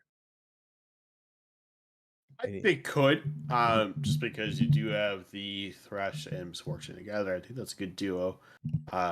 You still have Leon on the other side to worry about. But we did see Seed of the Dark perform well on the Corki earlier on, Mhm. especially with the help of Jarvan in that case. And now you have a Malphite who can set up very well as well, too. So I think basically I look at, again, early on comp coming out from TDS. We have that more later scaling comp coming out from Shogun 2077, especially with the Jinx and Cassidon. So I hope that they can try to early get a lot of kills onto them, so then that way they come online sooner. But yeah, I have to agree. I'd probably have to go with TDS. All right. There it is. Chat, you have to show us what your predictions, to show us what you think it is. Be sure to do that. Yes, it is Gamba time. As we get into game three here of the best of five, with TD Shadow poised to sweep away Shogun 2077, knock them out of playoffs, and keep on their journey toward possibly the grand finals in Runeterra Academy's freshman class. Let's see how it possibly ends here as we loading into Summoner's Rift in just a few seconds. You can see it after this break.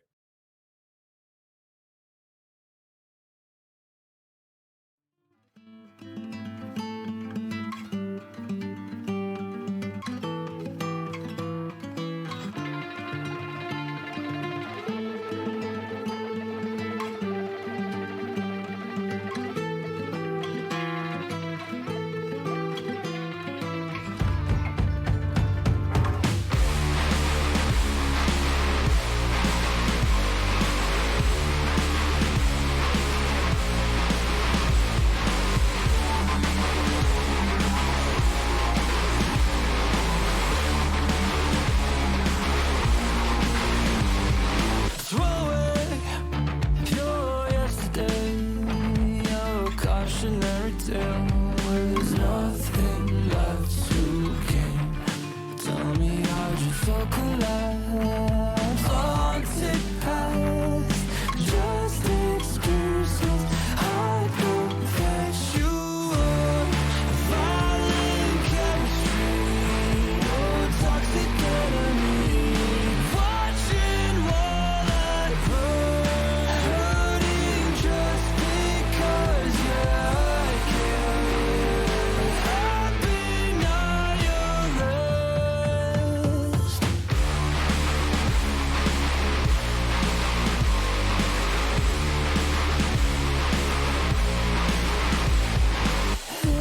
Endless horizon till you could pick any sunset, but you're eclipsing me. Tried to decipher the endless path that took you to your personal wasteland. Hopeless, causing pain, violent chemistry, your toxic enemy. Watching while I burn, hurting just because, yeah, I care. Happy not your rest.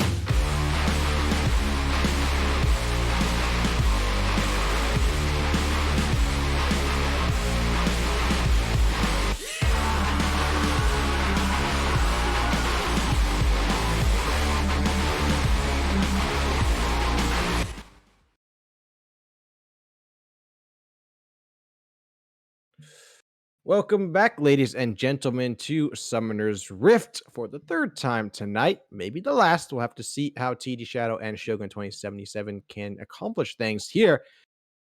It's going to be action packed, I can assure you, judging from these past two games, and especially because I'm go. Sure, I'll say it again. Yeah, Shogun 2077 needs to take this next game right here to make sure they are not knocked out of playoffs. Standard 5 I point. think. Oh, go Sorry? ahead. 5 Go point ahead. You start. get that. There, go ahead. Oh yeah, just the 5 point start. It's fine. But I was gonna say one thing we need to point out is I Hate People is the one that's actually playing Yes. on support now. It's not going to be the Eddie. other person I think I'm having the KCU right now, or I can't remember It's Eddie. people's names. Eddie. Eddie, EDII. yes, I think we're pronouncing that right. Yes. I would say it's Eddie. Yep. That would be me, but yeah. I Hate People 0192. I should get them some sort of award for that name. It's going to be the support for the side of Shogun 2077 this game, and I believe, like you pointed out to me, but not to the audience earlier, I Hate People is their starting support, and Eddie was the substitute. So I have to see if unfortunately, maybe sometimes maybe that's the difference. We'll just have to see, as it's a comet misfortune, and unfortunately, I'm worried that might mean a eclipse, and both of us here on the desk are not very happy about that. Yeah.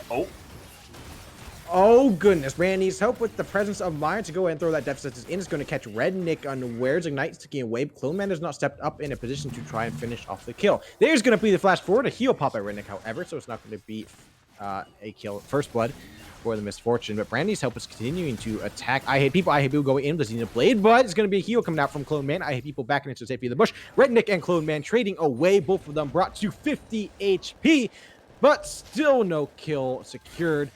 Flashes and summoners blown for the side of TDS, but both flashes still available on the bot side for Shogun 2077. Yeah, it just really good heads up play by Brandon just to be like, you know what? Let's do a blind hook in here. I feel like they're sitting here. You get a lot of damage out from there. Now you get the level 2 advantage onto them. And again, yeah, you had to burn a lot of summoners there. Unfortunately, they have no sub spot right now for TDS, which means that the lane gank right now, or the jungle gank right now, is coming in. Yep, Tafiki's going in. Flash, a wind becomes light, is going to land. And it's Tafiki Jr. finding the first blood, as Zenith Blade will ensure the second kill will go through as well. It's going to go over to Rednick on the Jinx, but now we might see an answer on the opposite side of the map. Lennox catching the Flag and Drag knockup, but a flash expended by Nacho will ensure they get out of there alive. It's an unanswered 2-0 in the bot lane in favor of Shogun 2077.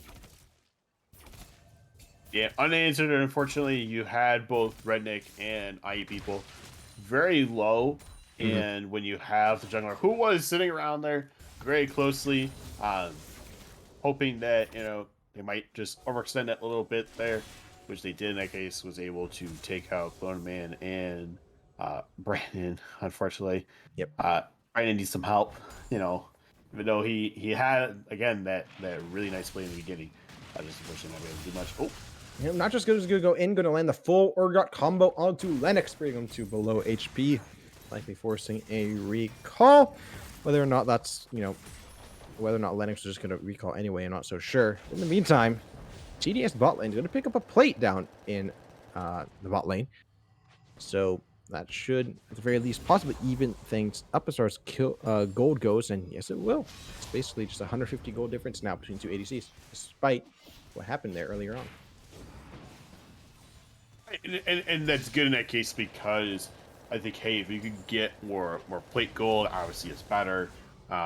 Sometimes than the kills in that case. So I think if you can, again, prioritize what you can and take the trades that you need to. Unfortunately, 2 trades, their lives isn't necessarily what they want, but... Langmo stepping up with the big trade onto See the Dark. Does not have that, what is it, Void Walk or Rift Walk? Rift Walk. Does not have Rift, has not hit level 6, doesn't have Rift Walk ready to go quite yet. After Scotus can go in, but miss that E in the top lane. And, we saw TDS get off to an explosive early game in the first game. It was Shogun still kind of falling behind with kind of an even early game coming out in the second game. Then we have the bot lane, specifically of Shogun, getting ahead and getting even further ahead as Rednick is going to find the kill onto Brandon Needs Help off the back of I Hate People. Successful Hex Flash engage. But top lane, not just Scott, doesn't get brought low. Thankfully, though, Beyblade, no mana, can't finish off the kill as Lennox is going to move in to try. But I Hate People gives him the space and respect that Lennox on the Jarvan, I believe, deserves. Yeah, and here's the thing that I kind of worry about right now. So we see 3-0. We see that Jake's is getting ahead. What did I talk about? Oh, People almost caught, looking like AFK. Clemens going to get forward, land a hail bullets onto the Yona to ensure they stay in place and get a setup for the death sentence. But Tafiki Jr. is going to join the fight. Not for I Hate People will fall. When comes line is going to land onto Clone Man once again. Tafiki trying to stay on top. Reddick is going to get the kill and is excited on that Jinx as the rockets get fired away. Brandon Needs Help staying alive for the time being. Tafiki Jr. is going to find 2 kills there. The jungler and support falling for the side of TDS. Langwell finds another big trade in the mid lane. Everything so far is coming up Shogun. yeah, Shogun just putting in the different support might have helped them out that little bit in that case. I think that the big thing is they are playing around the bot side that little bit better this time around. Yep. Tafiki is trying to gank more, trying to do different things here. Like look at it this way around. You have 3-0-2 on the Zhao versus the Jarvan, who's 0-1-1. Yep. Big difference compared to game 1 there.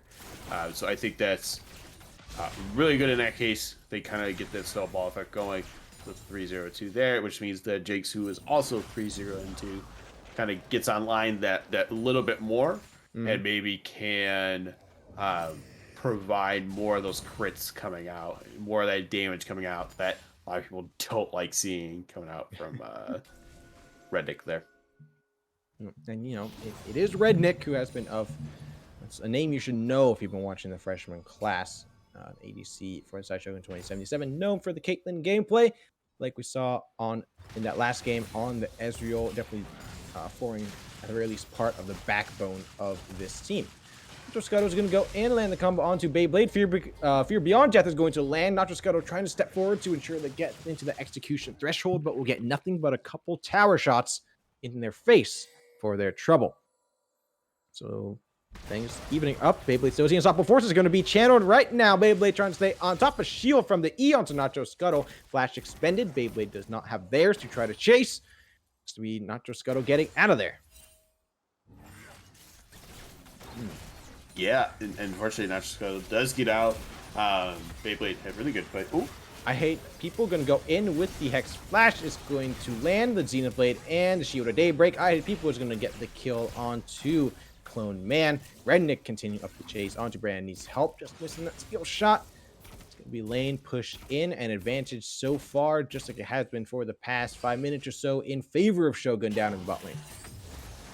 Soul Flare is going to land with the slow at the very least. Rednick firing away with the mini gun. Rockets are going to come out, try to get that range. I Hate People tanking the turret as long as they can. Turret aggro has been passed over to minions, allowing Rednick to keep firing away onto Brandon Needs Help. And unfortunately, the help did not arrive for him, so he's going to fall. Help did not arrive. Unfortunately, Clement wasn't able to come back in time. Nope. Lennox is also not around. He's up on the top side. Jungle right by the Raptors there. So I think if Lennox comes in, gets some good ganks going, I think that'll help him out. But also the same thing, trying to come mid, maybe see if you could get that just one kill onto Langmo that at that point would be able to. See the Dark is going to die here. Tafiki stays on top after using the flash. See the Dark flashing as well. So, not a good state for See the Dark here. Langmo only getting the assist, so despite Jinx being super far ahead, the other scaling carry not in a altogether similar position. I think that's going to be crucial here, because if Lennox and Beyblade can go in, finish off the Jinx, and leave the more not as far ahead. Caston alive as Fear Beyond Death is not going to be finished off in the top lane. Rednick is going to be caught in the Cataclysm in the face of a fully channeled bullet time. See the Dark trying to stay on top of Nacho Scuttle, but that Valkyrie is going to throw themselves off as the big one will miss, and I Hate People rotates up. A Solar Flare is going to land. The slow Tafiki chain trying to stand off Beyblade. Lengmo is going to secure the kill. See the Dark trying to ensure Nacho Scuttle falls with them, but will not be the case as they are finished off by Tafiki Jr. 5-0-3. How the turntables in this is Xin Jarvan the fourth matchup. Yeah, and like I said, this is where Xin Zhao needs to perform is this early on. If he doesn't, he falls behind. Just can't really get himself going, and just unfortunately. I don't know about this teleport, my dude. Beyblade is going to get in there. It is a Malphite, does not have an unstoppable force ready to go. I Hate People is brought low, going to be stunned up by the Leona. Lennox joined the fight as well, does not have Cataclysm either. Legmo flashing out, they try to stay alive. Tafiki Jr. has no mana, neither does I Hate People, but it doesn't matter because Tafiki Jr. is just going to auto the Jarvan to death, asserting dominance here on the jungler and champion who had given him such a rough time in that first game.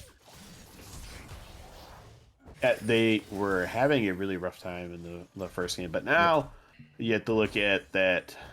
Unfortunately, it's going over to Lennox. Lennox is not performing as great right now. He's tied with Farm, but he's 0-2-2, so it doesn't mean he isn't participating in fights. It's just he's just not able to secure the kills, but also trying to find out what's the best fight. Oh. Beyblade does not have Flash, does not have the unstoppable force, so death is all but inevitable. It will arrive at the hands of Tafiki. Rift Herald will be up in about 4 minutes after that first one was used by the side of Shogun up in the top lane. Now it's just all these members of TDS getting caught out front, out of position. Finished off is Lennox by Red Nick with the Super Mega Death Rocket. Second dragon of the game, the Inferno, going to be taken down. So we are once again looking at the possibility of a Cloud Soul or an Ocean. Yeah, and again, really good use of the Mega Death Rocket onto Lennox, just because, okay, now Jungler can't try to steal away the Drake right now. You guys get on to what would be is your second Drake right now. We do have another air Drake. The Cloud Soul. Look at the damage coming out of Lengmo, even though they're only level 10 still onto the Corki.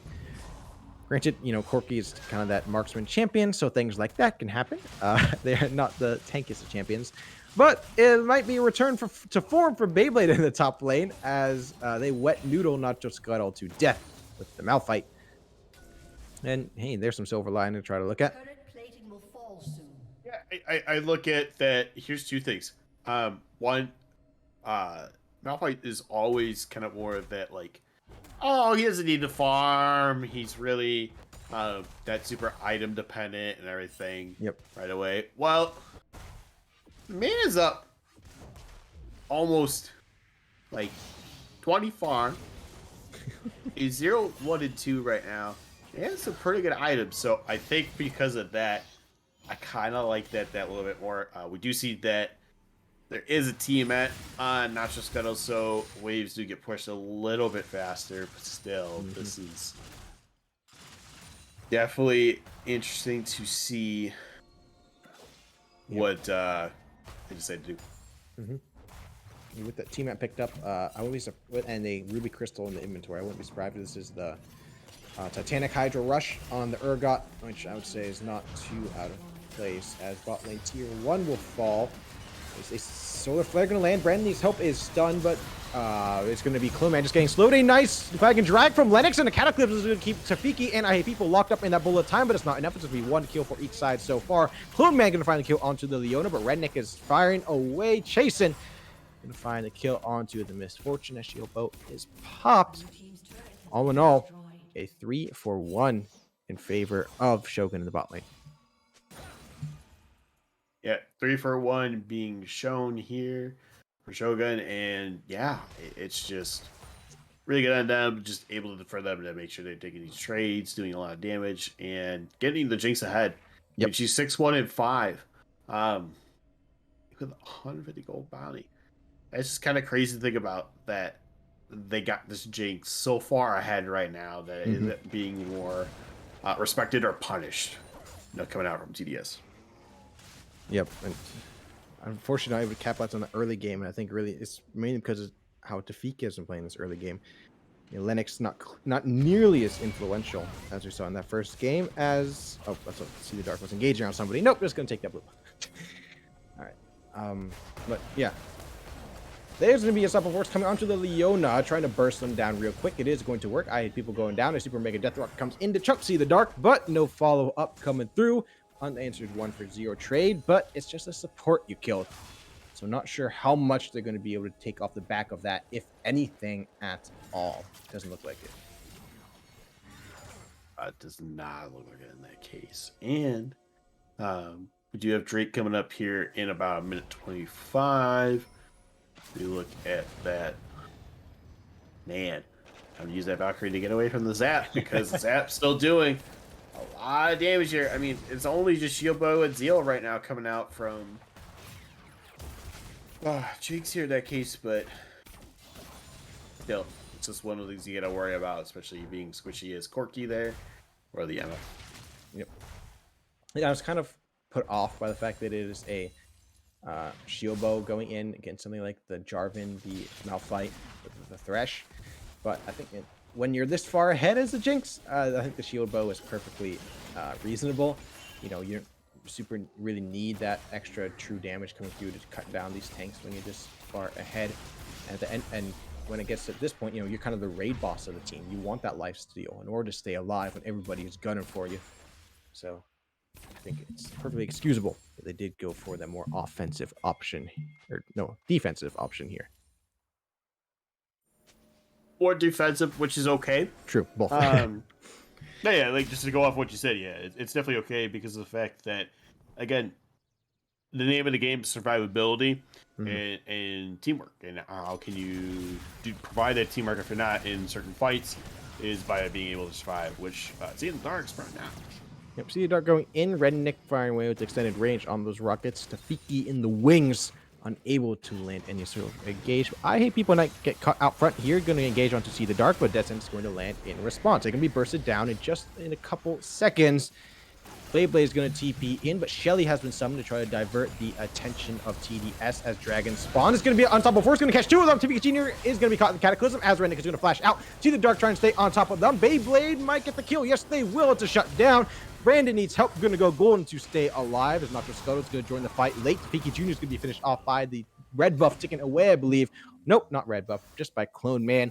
As Nacho Scuttle is going to find a kill in response. But now this Dragon might go over to the side of TDS. On the back of that is See the Dark is going to get grinded to little itty bitty pieces by Nacho Scuttle.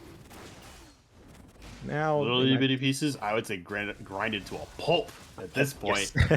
Yes. Unfortunately, not going to be able to do much there, but I'm not sure where that E was meant to go, but I know where Cloman's going to go. Back to the fountain.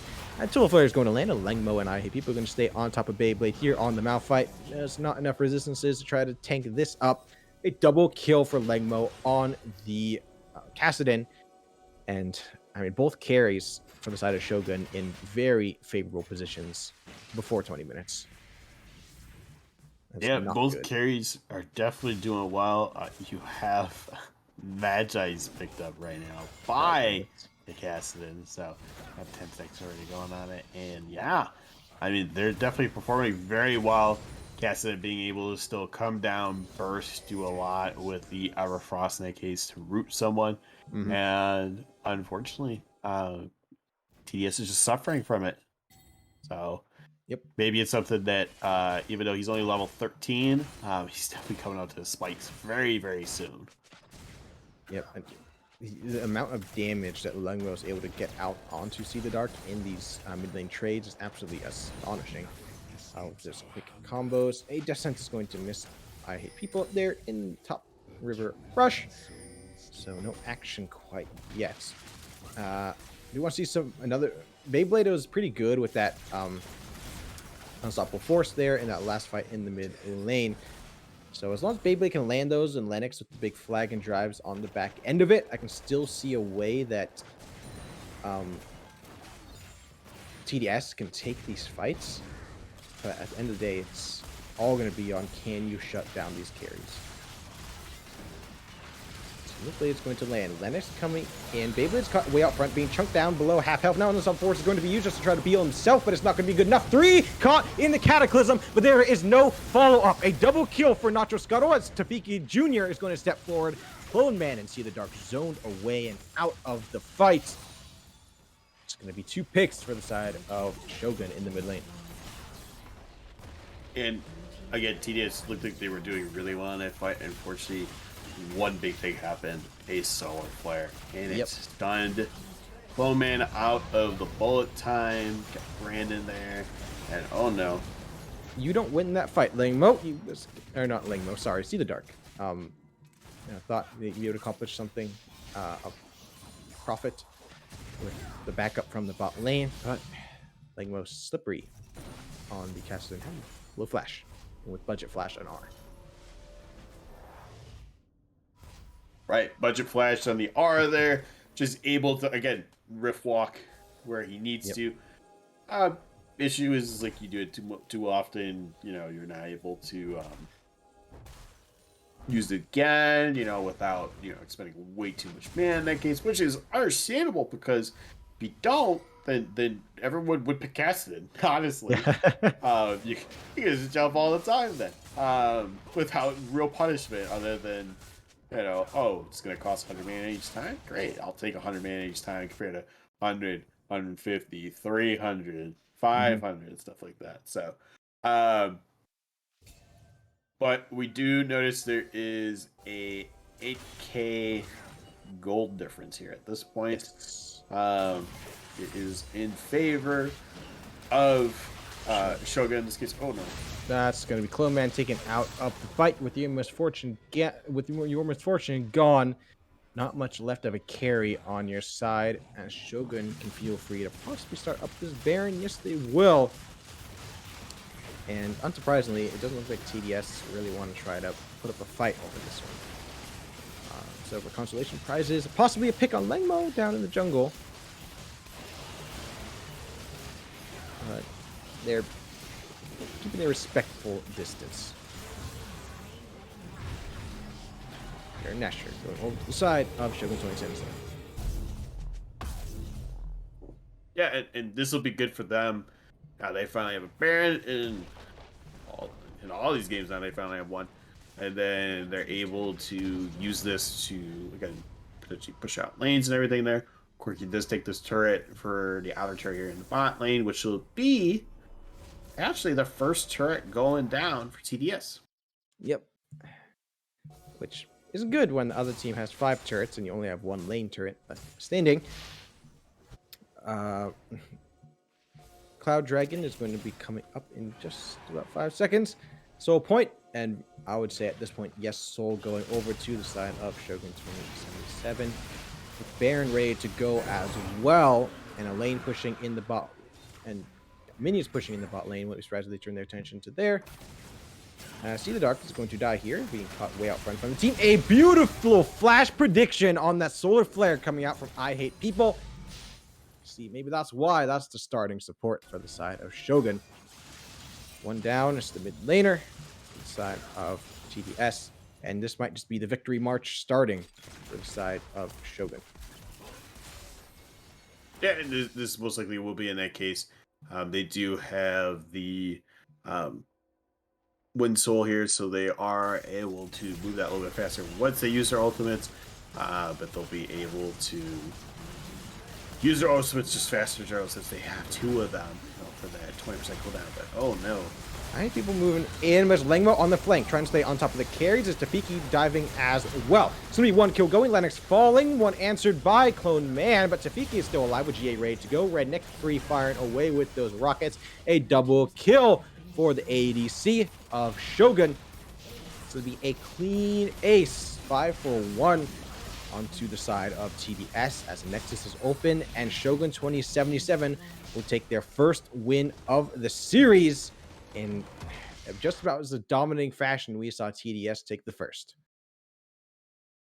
Right. I mean, this is kind of the difference there. I mean, let's talk about this. There's only ones on Xinjiao right now. Only ones. Doesn't matter how many ones are in the section, but there's only ones. You went 11, 1, and 11, which again shows the fact that a lot of damage being put out there, a lot of pressure, a lot of ganks for being used properly with that. So kind of punishes the Jarvan in that case. But you also had a deathless Cassidon. Yep. That's scary to think about.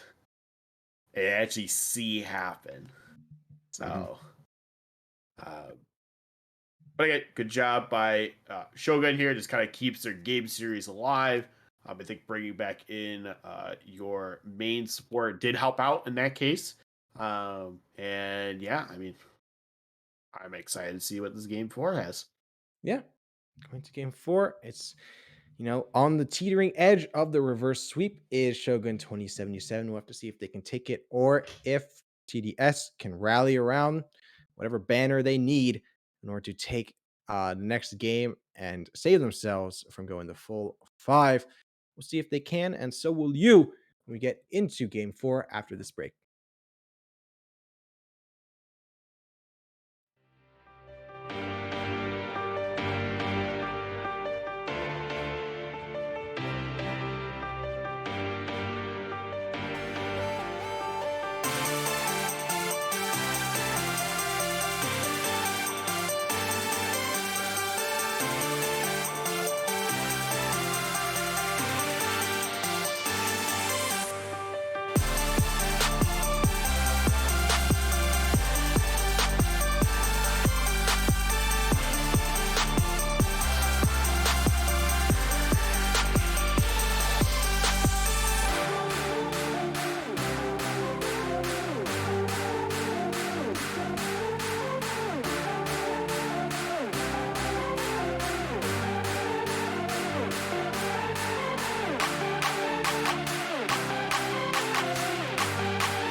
Welcome back, ladies and gentlemen, to week 1 of playoffs here in Runeterra Academy's freshman class. It is 2-1 the score line between TD Shadow and Shogun 2077. Shogun 2077 taking that last game, staying in it, making sure they are not knocked out by the 3-0 sweep. They're getting into Champions League now, and it looks like TD Shadow have pulled a similar play to Shogun 2077, reaching into their back pocket and pulling out a sub. It will be Red Panda 0129 taking the ADC spot from Clone Man 54. Let's see if that bears any sort of strong weight in this next game. Love to see when they get onto their rift and into the fights. Getting champ select, Yasuo, Sivir, and Amumu banned away for the 3rd game in a row by the side of Shogun 2077. And TD Shadow will alter their ban just a little, putting up that Caitlyn as a possible pick after banning away the Leona alongside Tom Kench and Trundle. Morgana, the first pick. Yeah, Morgana is a really good pick here. I do like that they take out the Leona. It has been kind of detrimental in, a lot of games right now, so I think it's good to take that away. But if you respond back with Caitlyn and Nautilus, so he does finally get his Caitlyn. Yep. And it's paired up with a good support that's still aggro. But now you have more of that, the kind of like safe lane, or you go in, I hit you with a binding with Morgana, Black Shields, whoever's going, Dovan kind of a thing with the hook, and now Ezreal will be able to kind of really poke away with damage. So I think that's kind of good in that case for TDS here. But I'm curious to see what they pick up here as their 3rd pick. Yep. Yeah, off the back of what I would say is a very safe bottom lane selection. Be the Xin Zhao taken away from Tafiki. Yes, making sure that Tafiki cannot run a rampage on the Rift like they did last game with that champion. I wanted to see where the side of Shogun want to put priority. Seems like the solo lanes have been lower priority in all of these games, and jungle bot lanes are the picks that usually go through in the first phase of champ selection. It's going to hold true for now as we see that Hecarim locked in that we saw banned away, I believe, last game, which kind of left us scratching our heads. Yeah, because, I mean, again, Hecarim is really good right now, kind of like Udyr. Last patch, they did both get buffed, and they've been performing very well in the meta right now. So I'm kind of, so I was like, well, not that they don't have games on Hecarim, but it's more, just kind of like, oh, that was kind of just random out of the blue. They've been just banning all these things, and now they do this. So, yep. But we will see a Keston not go through this time. And I'm not surprised that they're taking the Keston away. Silence Yone bans we have seen before coming through from Shogun 2077. And the final ban to join the Kassadin, I wouldn't be surprised if it's another mid laner, maybe Corki if they don't want to leave that up for grabs, if they don't feel like taking it themselves. But no, it's going to be taken away Nacho Scuttle Shen, which we saw in game 2. Now I would be surprised if Shogun do leave top lane as final counter pick here and they go for mid instead. Now, will not be the case. Not be the case, because they're like, you know what, we were comfortable on Urgot last time, let's run it back again. I'm taking the Shen away. I think it's good because, yes, that would protect Caitlyn, or he could have gone on Hecarim or Nautilus with the Stand United, and the taunt and is just kind of really good for them in that case if they had that. So that's why it's now a good ban to have there. But again, Urgot, he performed very well in the last game. Imagine he'll do the same here. Go with the Malphite again into it. Again, stack the armor. Hope you could do a lot and everything there. But it does go PTA usually, so we'll be able to start doing a lot of damage after a while onto someone. I wonder what they choose mid here to try to kind of supple out the damage and everything. I honestly would like to see a... Well, they picked the Corki again. It's fine. Yep. I was hoping to not see a Corki. I actually on either team personally because I've seen enough. I know what happens, what doesn't happen with it. I think it's more, can we see something else come out from either team in that case? But again, we're going to see the Corki here. I want to see what 2077 counters back with, though. Lux. Ooh. Honestly, I was kind of hoping for a stronger straight up AP option coming out in the mid lane for the side of T Shadow to try to balance out the damage a bit more. We're going to see that coming out from Shogun with the Lux, who is serving really as the only AP damage on their own team. And hey, Corki's kind of a slip mobile champion, especially with that Valkyrie, but the Lux can lock him down. That's going to make things difficult. And, yeah, it definitely will make things difficult. Here's the good thing, though. They do have Morgana, which is great with a Black Shield. Will protect against a charge gank coming out from Hecarim. So I think that's great in that aspect. You do have Zinzao, who most likely it should hopefully be ganking early. Maybe they'll repeat what 2077 did last game, where you do 2 camps and you go gank. It's kind of like the Lee Sin style. You go like red or your blue buff. You hit like 1 camp and you go gank. And that's the ideal for it, is to kind of snowball that little bit more in that case. But most likely, it's gonna be real dependent on how pushed in his bot lane, how pushed in his mid in that case. So and hopefully it goes into their favor. Yeah, with the Corki going into Lux, I wouldn't be surprised if we do see the mid lane pushed in favor of TD Shadow, but likely an opposite story down in the bot lane with the Caitlyn, the lane bully picked in, especially going up against something like the Ezreal, who's more of a bit of a scaling late game champion, not as dominant, as pushy in that bot lane in the early game. So I won't be surprised if we do see Xin Zhao focusing that bot lane as opposed to mid top. Especially because what's their name? Nacho Scuttle going up into top laner for TD Shadow.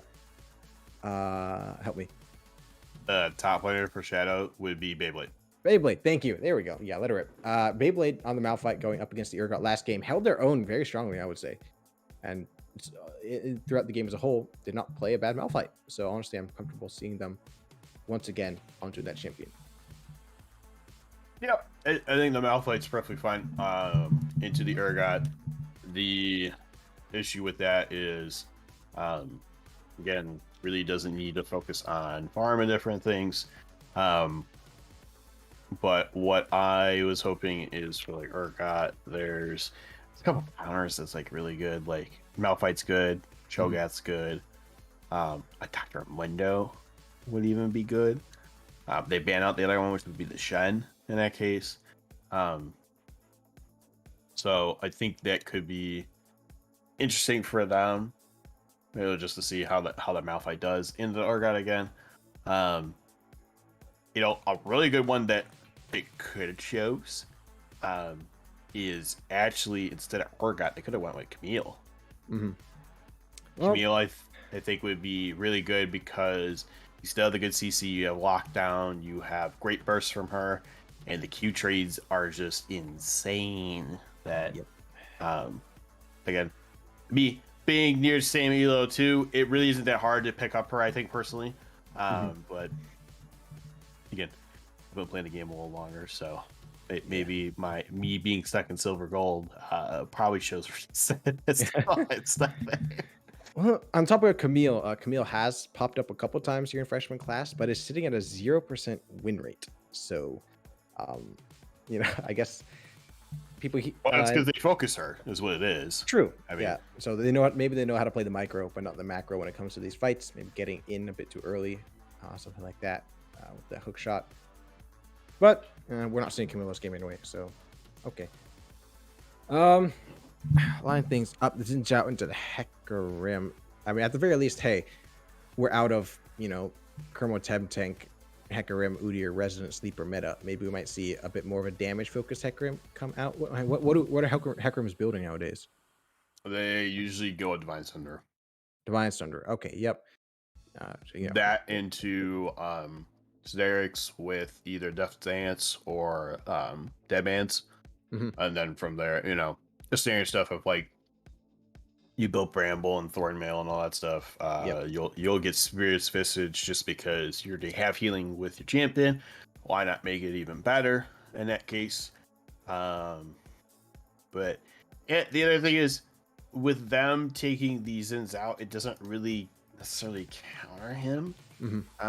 But Zin also doesn't lose necessarily to Hakram. So they kind of are like in that like even stage point of what they do. It's just you have to look at that. You have that charge coming out on top of the Onslaught of Shadows for Hakram. So I think that's going to be a big issue in that case. Whereas like you can't just, you know, sweep the leg with the Crescent Guard there and it just stops the Hakram coming in. You know, like you still need to like do something to the Hakram. Like that means then you're gonna have to like charge into him with the Audacious Charge and then hope that you get 3 Talent Strike quick enough to potentially stop the Outside of Shadows from happening. And maybe then that can like help out in that case. But both of these junglers need to be focusing on ganking because as soon as they can get ahead early, it'll be great for them because again, both champions really need to snowball. Both could be okay behind, but definitely like the Zen needs to snowball very early on. Tahiki here being on the Hecarim, if he gets a kill or two, it just kind of, you know, obviously exponentially makes him that a lot stronger because the sooner he can get to the Divine Sunderer, the better. Yep. Just better damage. So. Oh yes, Divine Sunderer. Who doesn't build Divine Sunderer at this point with that item? All right. All right. We are getting into Summoner's Rift momentarily here in Game 4 of this best of 5. We'll see if TD Shadow can shut things down early by taking their 3rd win in the series and moving on through playoffs. Shogun don't want to go down without a fight, and a fight they will give. Eyes on Rednick on that Caitlyn. A little bit famous, if I do say so myself, on that champion. So I have to see if how things play out after this quick break. Bringing Game 4 to you on Summoner's Rift.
Welcome, ladies and gentlemen, back to Summoner's Rift. It's game 4 of the week 1 matchup.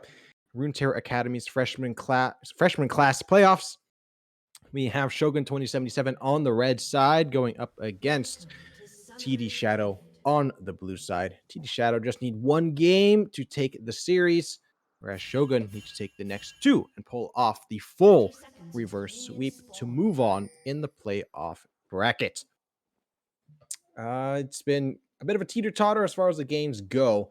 We saw a strong game 1 from TD Shadow. Not a strong one, still taking the game, however, in game 2. Game 3, we saw basically TD Shadow's game 1, but Shogun 2077 coming up on top. And I want to see how game 4 is going to turn out, if we're going to see a continuation of this pattern or not. It's been a while. So I'll go ahead and say it. My name is Tachgar, Tach for short, joined on the desk tonight by usually a sophomore caster, but gracious enough to join us here in the freshman tonight. It's Gigatron. Gigatron, looking at these picks, this matchup, how do you feel about this game 4? That you probably already said everything in Champ Select, but whatever, we'll ask again. Yeah, no, I mean, I really didn't give like an edge to either side. So, the one thing that I'll look at is Beyblade going on Malphite, and the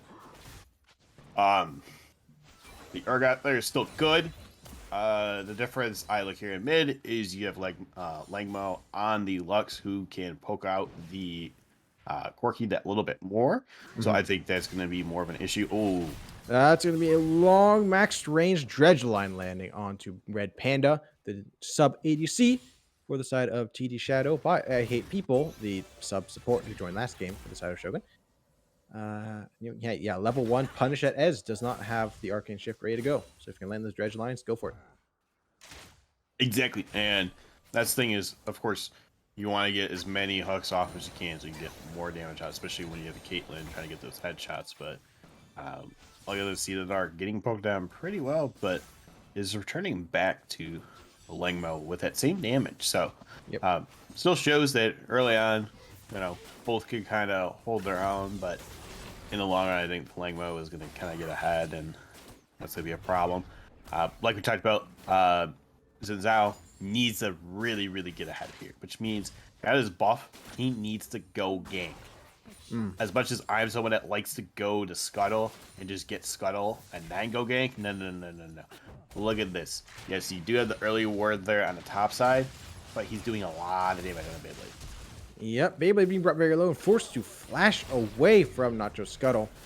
So, Nacho Scuttle putting up very good fights up in the top lane these past 2 games, including this one so far. But now that wave's pushed in, and Lennox is still yet to really put some work into the gas pedal and move up there. As I say that, it may happen. When comes Lightning. Lightning is going to land. Tafiki Jr. is joining the fight. Is going to push Lennox back toward tower, but it looks like it's going to be enough to secure the kill. It will be Tafiki Jr., the jungler, finding first blood. A repeat of what happened last game. And this is just good by them. They had Tafiki matching, being up there in that process, and was able to handle the corner gank very well. This is the problem that I kind of hate when you take Malphite, is Malphite can't really provide anything if he has no blue juice, which he didn't in that case, which is why he's sitting back at tower and everything there.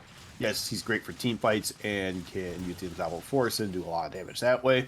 But the problem is Tafiki's going to then almost always win that, just because he has a better kit. Yep. And same thing with Nacho. Nacho has a better kit with Urgot there, so this means then that Beyblade suffers, which is why if you could have gone with another option, that would have been great. But as I was talking, we do see Beyblades taking a lot of trades on them right now. Yeah, they're feisty down there so far. After a nice dark binding onto I Hate People coming out from Brandon. Gonna let Red Panda land that W and pop it for free, basically, as Langmo is gonna land a full combo in the mid lane. See the dark, no mana. Langmo did opt for the barrier, which I think we see decently often on the Lux. Very squishy champion. They get caught in a gank. They do want extra survivability. Nice WQ combo coming out from Red Panda is going to bring Red lower down that bot lane. But despite Caitlyn's reputation as the lane bully and Red Nick's proficiency on the champion, I'd say Red Panda and Brandon needs help doing, keeping things even down there so far. Yeah, we do see that. And the big thing is that Redneck was able to dodge out that binding. Because he was able to dodge out that binding. Now you're able to live that a little bit longer. Can trade that a little bit more there. See that they're still able to stay in the lane, and take care of the wave because of the fact that, excuse me, it's a cannon wave, so you don't want to miss that. Yep. Especially when you have the Targon stacks right now. So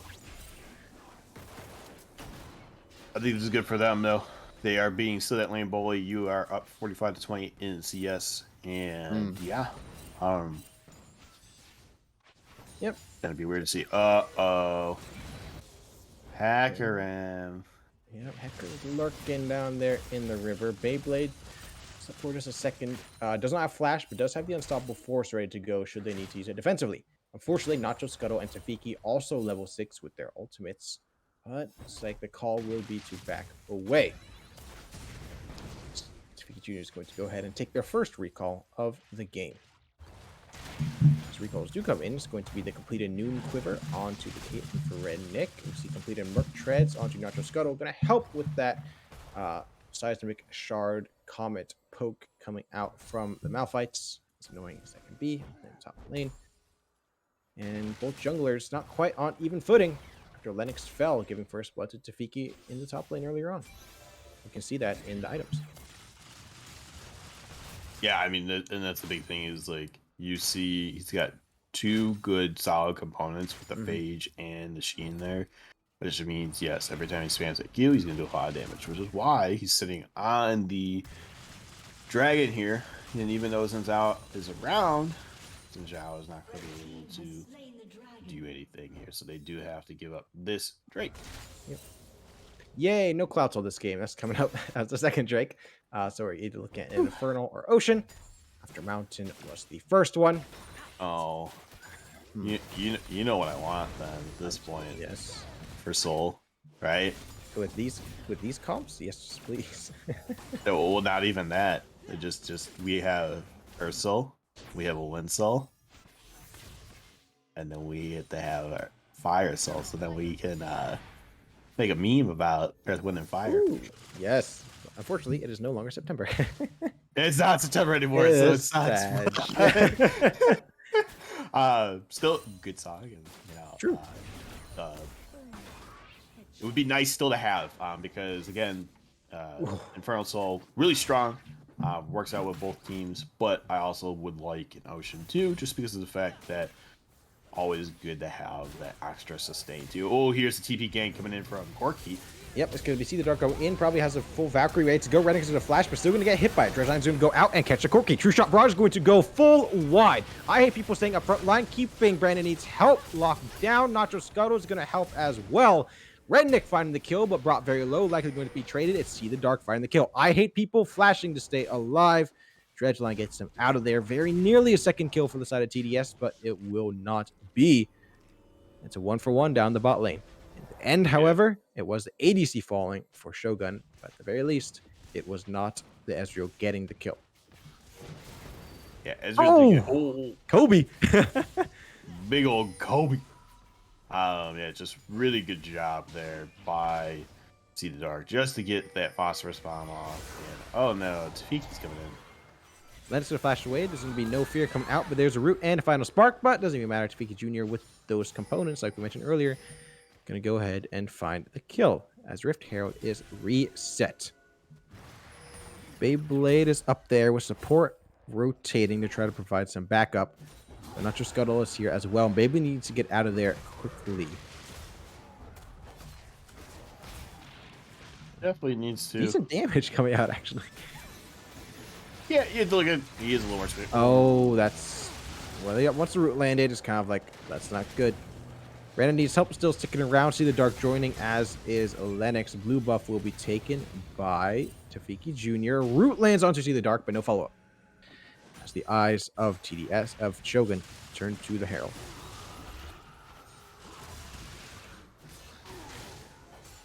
And here's that, here's, the second possible win more even, just like we saw in game 1, game 2 between these two teams.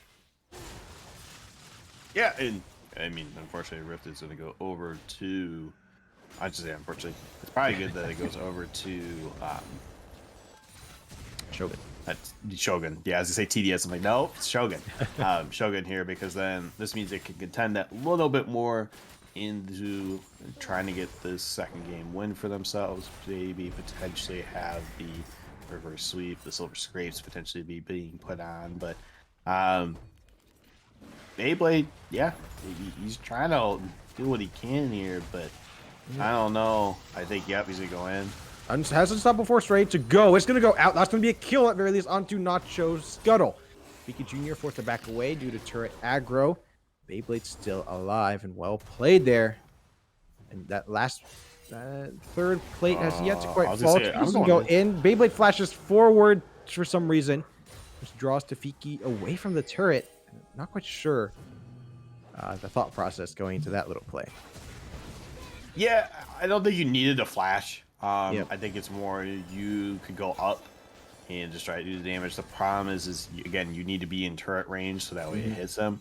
And the other problem is, like, if I see you that low and I'm a hacker him, I'm going in no matter what. Because charge or you get the extra damage, I'm going to be able to just kind of sweep around and do damage there with my Q on you. And if I need to, I could use the health sustain from my W. So then, yeah, it's just a little unfortunate there on that.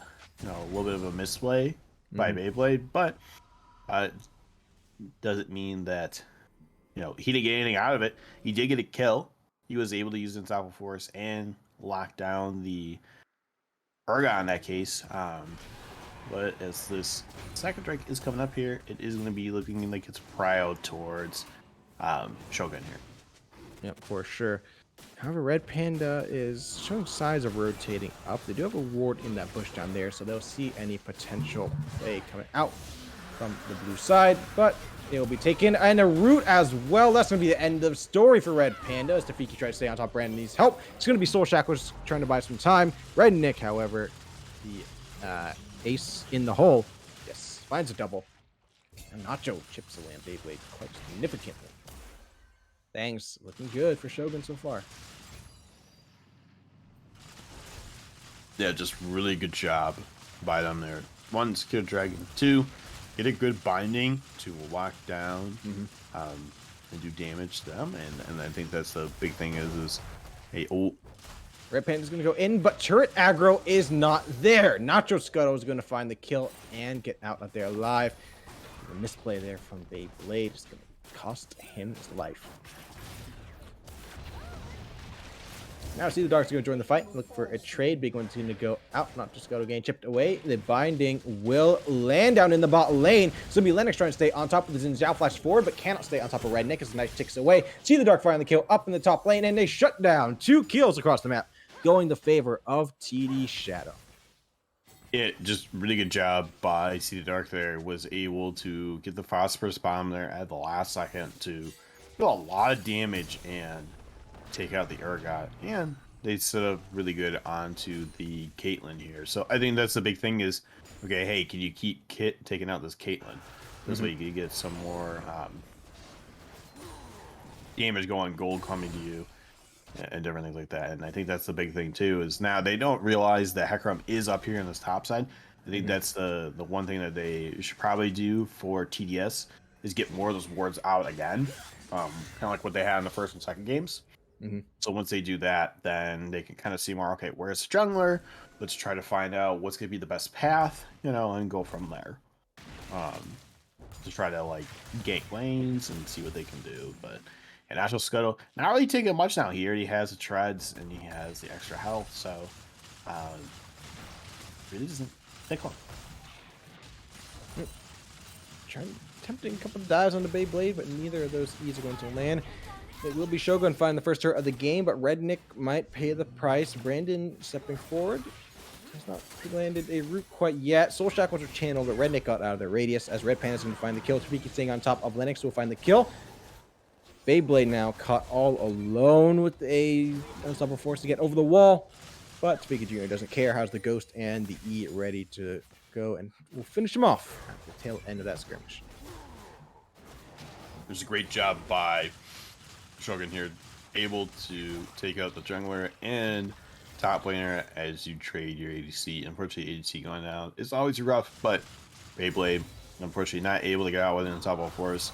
Still gets chased out by Tafiki here with the charge, and you know that's unfortunately just one of the things that people need to realize is like, hey, he's gonna hit it as often as it is up. No, Oh my god. that's just.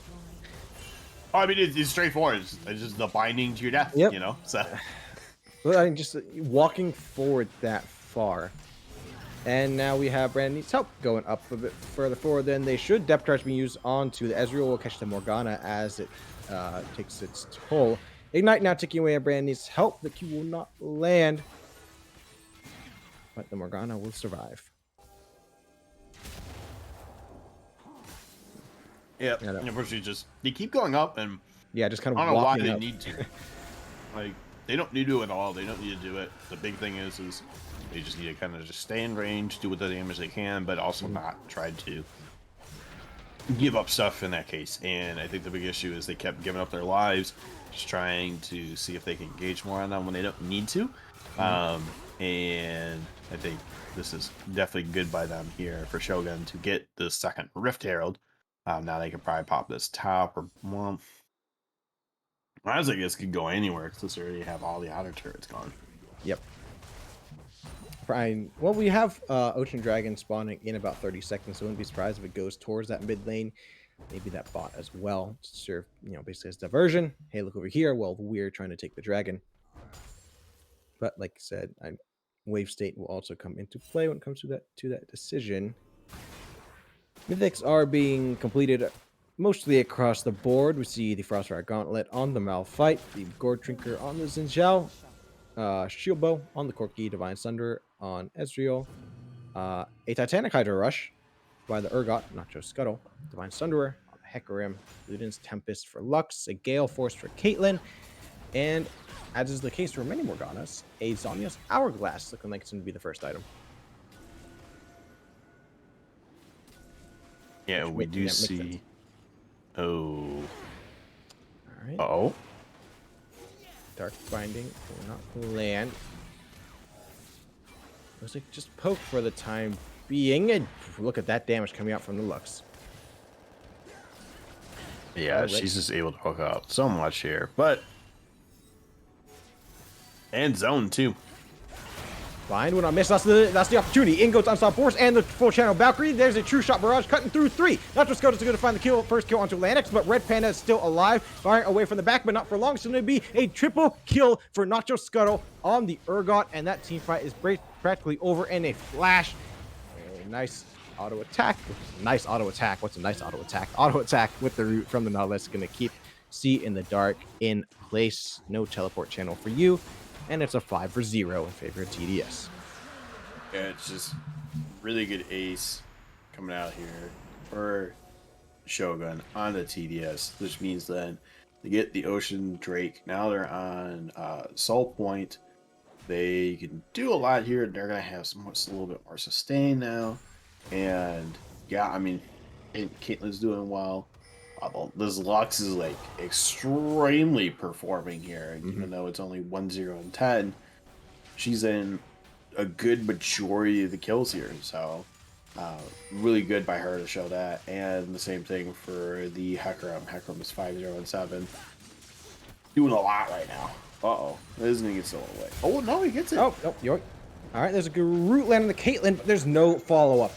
And I think that's going to be crucial here. But Ingo's Lennis going to find the kill onto I Hate People. Nacho Scuttle is going to catch with the E. A final spark is going to deal about 600, 700 damage to the 3 squishies. So that's going to force the side of Shogun to back away for the time being. Baron in 7 seconds as recalls come through for the blue side. TP is available for no one. But I'm not sure if TDS is going to have the presence of mind to be able to say, they're going to recall after that, so we can just start Baron. It doesn't look like it. not look like it. They do have Runeterra being popped here. So we're going to take out this inhibitor turret here in mid lane. Definitely not going to be by Shelly's hands, but you know, they definitely looked like they were going to be able to take it. You know, maybe with some autos, but. All right, and see the Dark Force to recall Red Panda very low. So you know, TDS is in a position where anytime they want, they can simply turn to Baron, especially after something like that. Red Panda is very low. Nacho Scuttle with the blind. Fear Beyond Death is going to land onto Brandon Needs Help in place of Red Panda on the Ezreal. But here comes the engage under the tower. It's going to be Blade going in, catching 3 with the knock up, but it's not enough. Langmo is going to find the kill on the Lux. Traded out is See the Dark taken down. Member of TDS. At the end of the day, simply not enough. Tabika is going to go in and not find the kill thanks to the turret and the shield bow. You don't need to take Baron when you're in a position like this. It looks like he might be able to just end as Rendick goes forward. The Gale Force and the auto attack's going to finish off the Corky Red Panda, just barely dodging that final spark. Mid inhibitor turret down, mid inhibitor at half health, and likely going to follow. Shogun taking the safer play, backing away there. Health bar is not in a position to take the Baron, at the very least. A nice, satisfying reset on what is likely some large pockets full of gold. Oh, definitely large pockets full of gold. And just good by them. Again, even though they weren't able to do it in the same phase that they sent the Rift Herald there, they were able to take out that mid lane turret. They were able to take out the mid lane inhibitor. And now it seems to get super minions coming out mid lane. So at this point, they got to really farm out hard. And this is the problem that I look at with the Xin Zhao is Xin Zhao just, I'm pretty sure he doesn't get ahead if it's not used properly. And especially when you have Hakaram and Udyr, a bunch of these other junglers that are really good clearers, but also provide a lot of CC and everything like that. It makes it hard for the Xin Zhao to perform.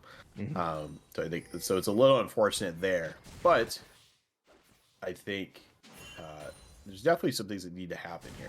What do you think that TDS needs to do in order to win? Dodge skill shots is one of them. Well, honestly, not sit where they were. Right, but I just you have the Morgana, you have the Malphite. It needs to be picks. You know, granted, there's always just the fact that it looks like Shogun is entirely happy, just kind of walk around as a death ball, which is going to make that very make it impossible to catch picks.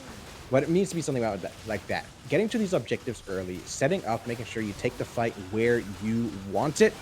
Because at this point, straight 5v5 is going to be Shogun winning it. So it needs to come down to macro execution, specifically pre-fight positioning as a team, where I think TDS can somehow find a chink in the armor for Shogun, and try to come back into this game. Do I see it happening? Honestly, probably not. No, then Beyblade might get picked out here. Yeah, fortunately, the root won't land. They do have Unstoppable Force ready to go, so if they need to use it defensively, they can. Don't need to. Beyblade, please don't try it blind.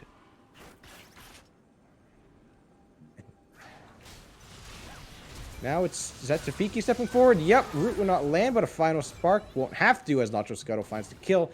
And this is the exact opposite of what I said needs to happen. That is pre-fight positioning as a team.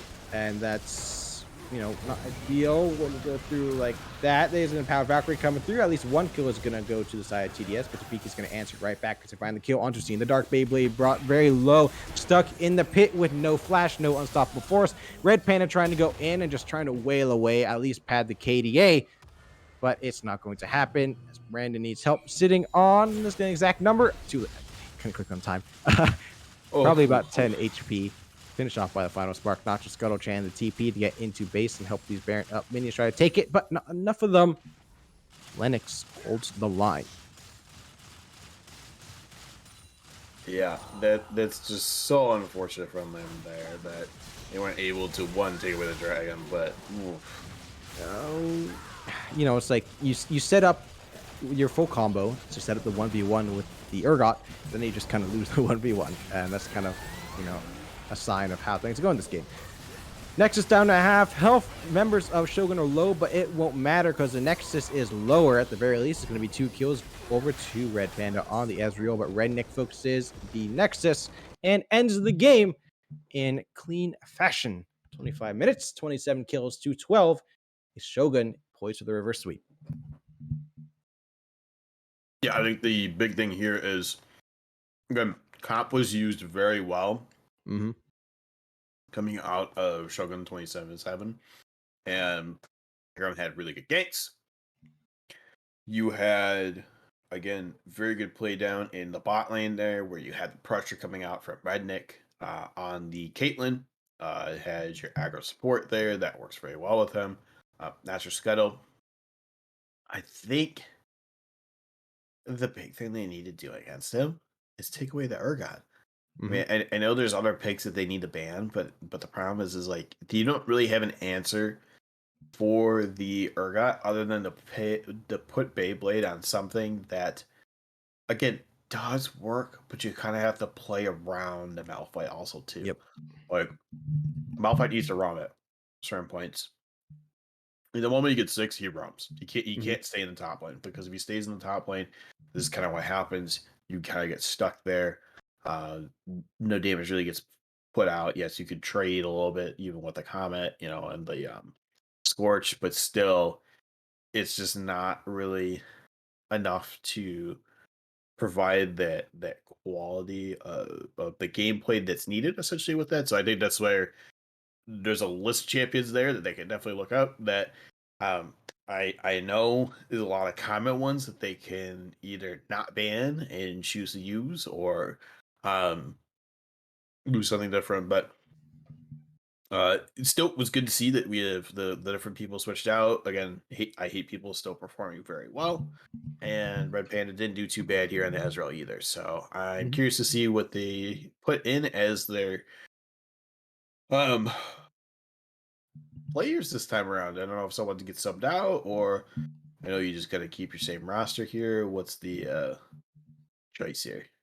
But I don't know. It's a little unfortunate, right? Or is it fortunate? Because we hear. I hope you have Silver Scrapes playing right now. I don't see the screen, but I hope it's there. Um, right now. So, of course, Alright, you so gotta wait till after that, yeah, but alright. it's fine. It's fine. Silver But Scrapes is on its way. Don't you worry. It'll be coming in just a few minutes as we get into the set and ready for the final game of the night. It's the full series, game 5 between TD Shadow and Shogun 2077. Coming right to you after this break.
Welcome back, ladies and gentlemen, for the final time tonight. It's game 5. It's the full series. We are going the full stretch between TD Shadow and Shogun 2077, week 1 of Runeterra Academy's freshman class playoffs, with advancement on the line. Losers going home.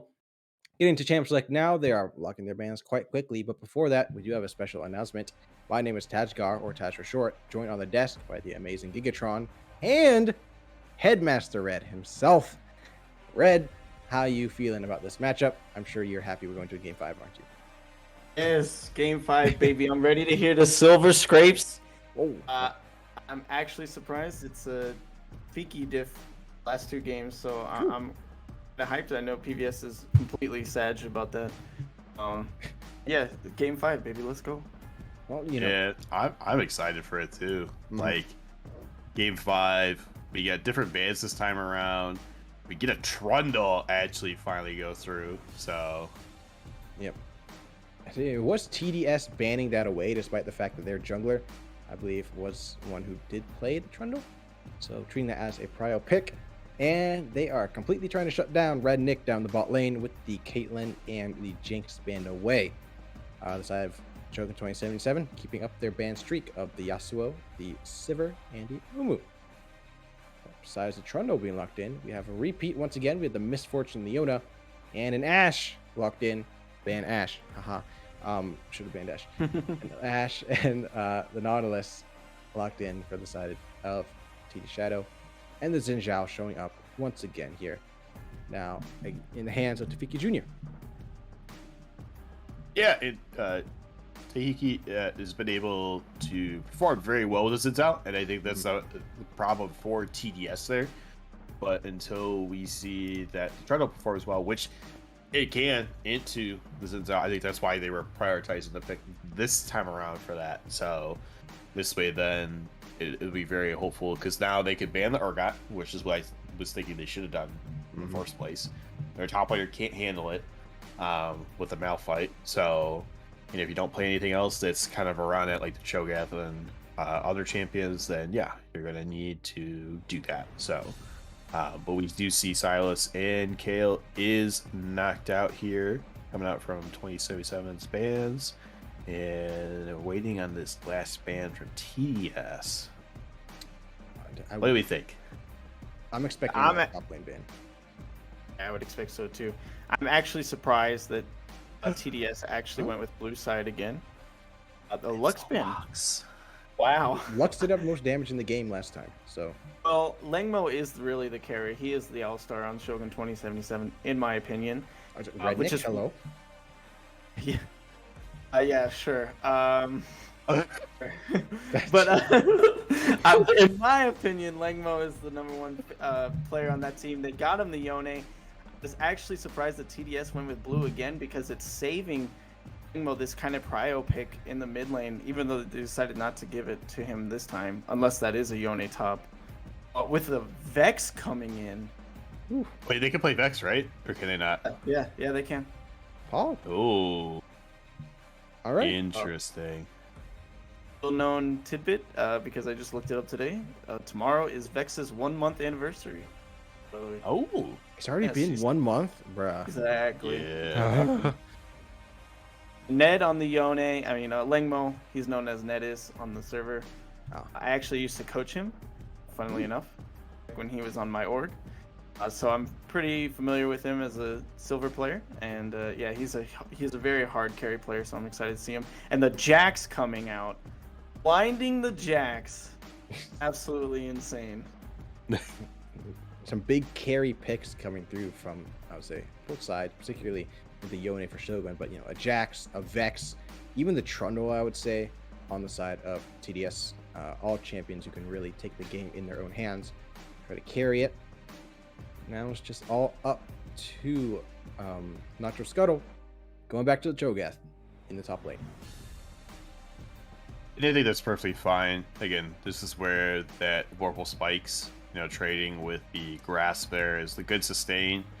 You're going to get good sustain for the passive too. So I think the big thing is how can you shut down 27 in that case. And I think the big thing is you're going to have to focus on the bot lane and the Yone, because the Cho'Gath, no matter what, early on, yes, you could go after him, but once he's like level 6, getting those feast stacks, it's gonna be a little bit harder just to kind of take him down very quickly.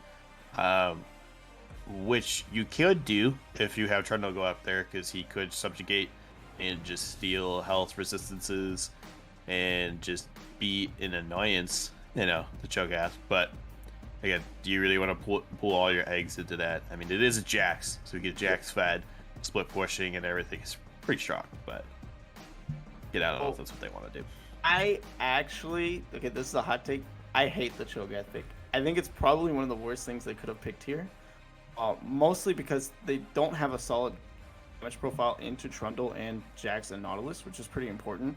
Jax basically gets a free lane now that he is up against Cho'Gath, and Trundle just gets to ult Cho'Gath whenever he sees him, and he becomes paper. I don't really like the pick here. I think what they should have done maybe is maybe either more dedicated tank like Shen. I think is Shen not banned? Yeah, Shen's not banned, so I think the Shen would have been a better pick. More dedicated tank to maybe use as a ultimate for Yone for his engage, or maybe something like a Mordekaiser, give him more APs and solo out the Vex in these fights, or the Ashe. Yep, that would have been good potentially in that case, using the Mordekaiser. Same thing with Shen. Shen would just be able to kind of bring in those shields, the taunts. You had the good bonk coming out from Mordekaiser as well too, so I think that provides them that little bit more too. In that case, that they could use. I don't think they need the Cho'Gath either, personally. But again, sometimes you have to play towards your style, and again, I think the Mordekaiser was played by TDS, right? It wasn't played by 2077. Yeah, but looking at their team pages, Nacho Scuttle has games on Mordekaiser and Shen this season. Mordekaiser, he didn't do so hot, but Shen, he absolutely popped off 8-1 and 15.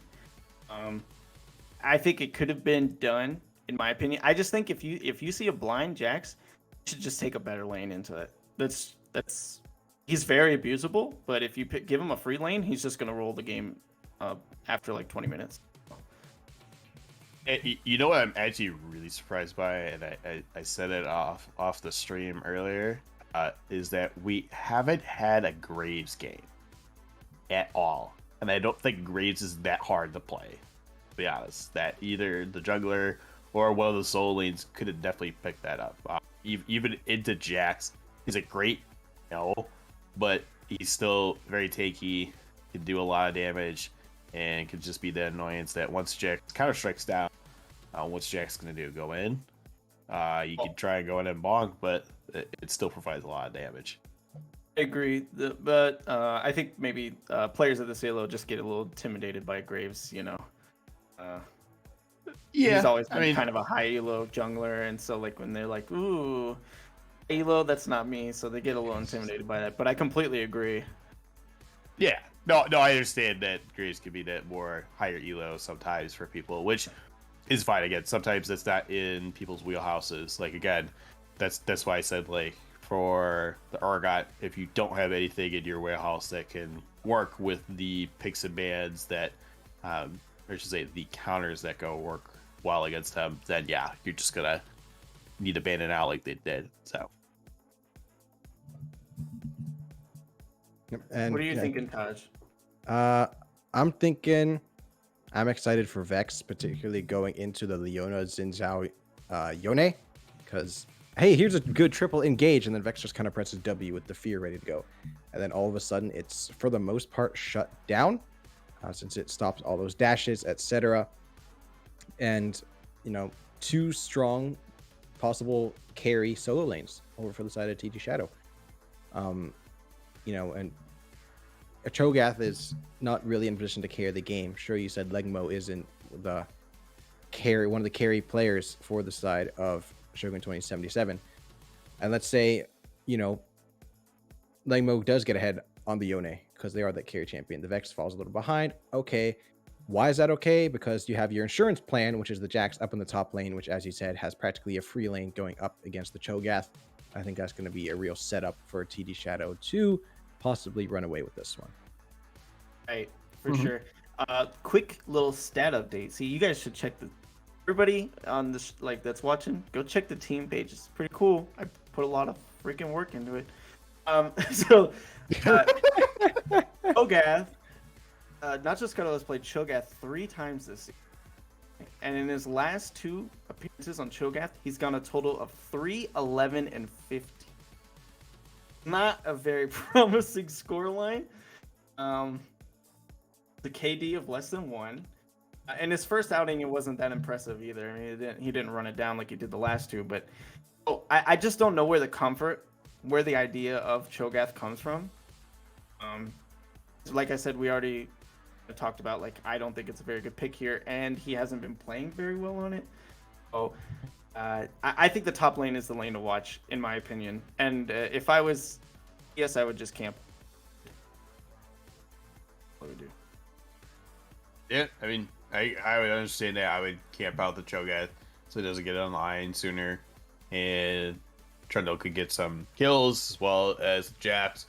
The main goal, I think, is to get the Jax online, and then go help out your Vex, because Vex could then go roam with you into the bot lane, help out the Ashe and Nautilus, get kills on the MF and Leona, and basically anytime Yone goes in on a Vex, you are going to have that fear up, usually. So then once you have the fear up, you also have the shield. That's really dumb on Vex. To put it lightly, I would love to use more colorful words, but I'm going to refrain from using those. So definitely very dumb in that case for Vex. But this is why she's been kind of more meta. Lately she provides a lot of good CC, good damage. Probably actually one of the more better champions this year that's been released. Hot take. Very true.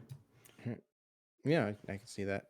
But I think top lane's a lane to watch, but at the same time, I would say definitely keep your eyes on Tafiki Jr. A lot of the weight of these games has been hanging in the balance in the jungle position, and we saw Tafiki Jr. go absolutely nuclear in Game 3 on that Xinjiao. So keep an eye on that as well. Aspect delay counts down, and we get ready to enter the final game of the night, final game of this first week of Runeterra Academy's freshman class playoffs. Winner advances, loser goes home. Silver scrapes, hit it. Hit it, baby.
It's closing time here, ladies and gentlemen. Game 5 of this best of 5 between TD Shadow and Shogun 2077. They are staying on their respective sides that they have for the past 2 games. TDS on the blue, Shogun on the red, making things easy for us. We have some more substitutes coming in, this time for the side of TD Shadow. Clone Man 54 returning to the ADC position, and Crockpot going to be supporting them on that Nautilus. So we'll have to see how things can happen down there. It's like a standard 5-point start for all teams. No invades. Don't want to be too cocky. At the same time, balancing the scale just to possibly getting that early game advantage when it's the decider game. Just have to see where they want to take things, where they want to apply their pressure in this early game. I mean, Sorry. Oh, people are 32,000 Gamba. points are on 2077 right now. What in the heck, guys? Why are you guys super stacking that hard? I mean, no offense. I agree. They're probably gonna. Here's do a really question well for in you, this chat. match. How many of you that are betting on Shogun 2077 right now are not fake and bet on them in game 1? How about that? True. Oh, True. There we go. Big That's gonna friends. be Big friends. I get it, you not y'all know? are fake. TDS showed up without their first team all-star. Brandon needs help this game. It's a little worrying. It is a little worrying, so I understand it. All right. So getting into things, it's going to be both junglers starting on the top side of the map, working their way down. Sorry, Red, they're not going to be putting their eyes on top lane first thing first. But they'll be heading down bot, and we have a misfortune. We have an Ashe. Both of them going to be sending out their poke. I'm assuming at every juicy opportunity. Where do we think Prio is going to be going there early on? Leona's hit 2, so I guess Prio was going to the side of Shogun. And this is really good for them as Season's out starting on the bot side, but Vex taking some early trades that are really favorable. Yep. It does have the electrocute, which definitely favor, if you can land that fear, then you get free reign to proc that electrocute. Legma has to try to build up that conqueror. Here it is. Fear, auto attack, E, not going to land. So unbound, but still. Both mid laners taking ignite, so no TP pressure coming out from them.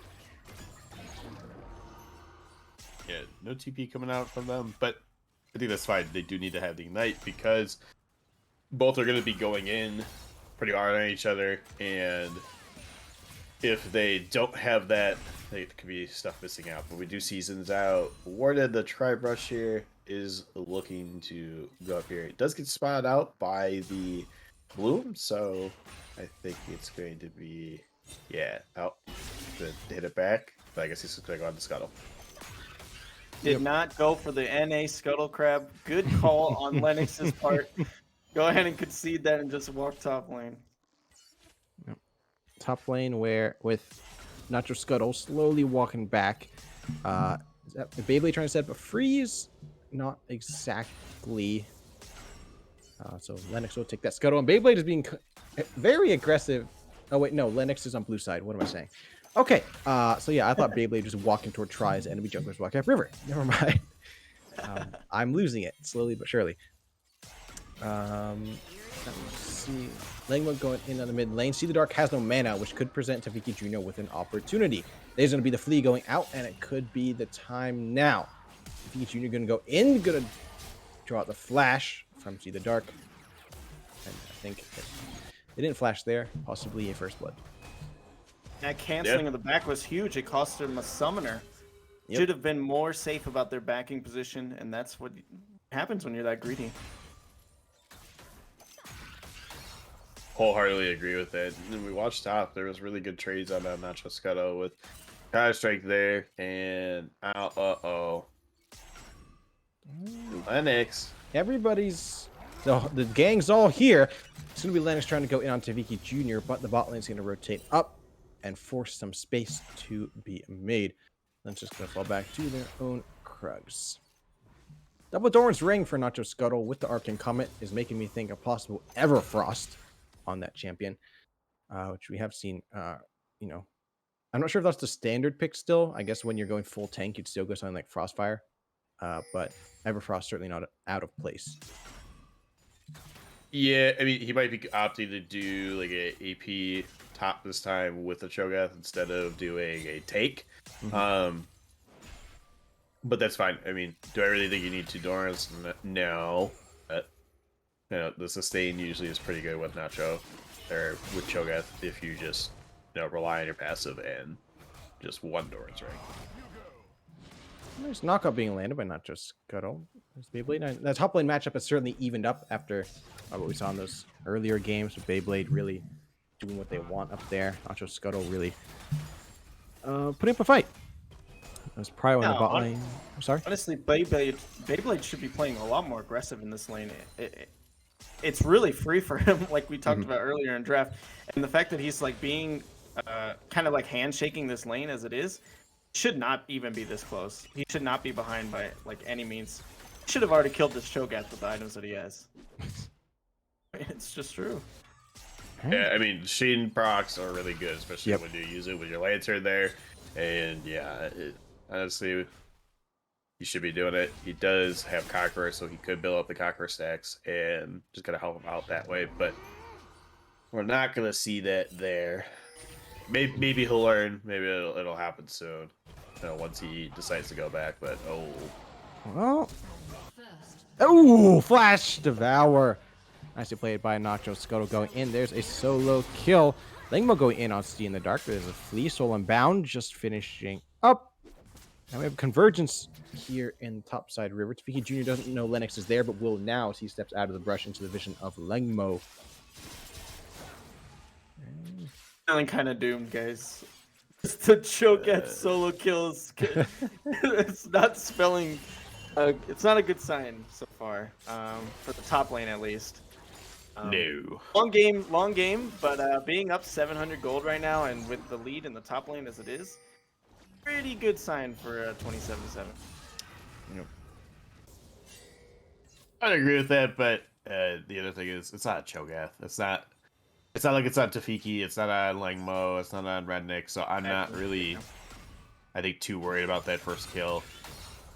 They just gotta play differently. Again, like you talked about, he needed to play more aggressive early on, and once he decides to do that, man, why does Steve Dark keep putting himself in like really bad situations with these bad?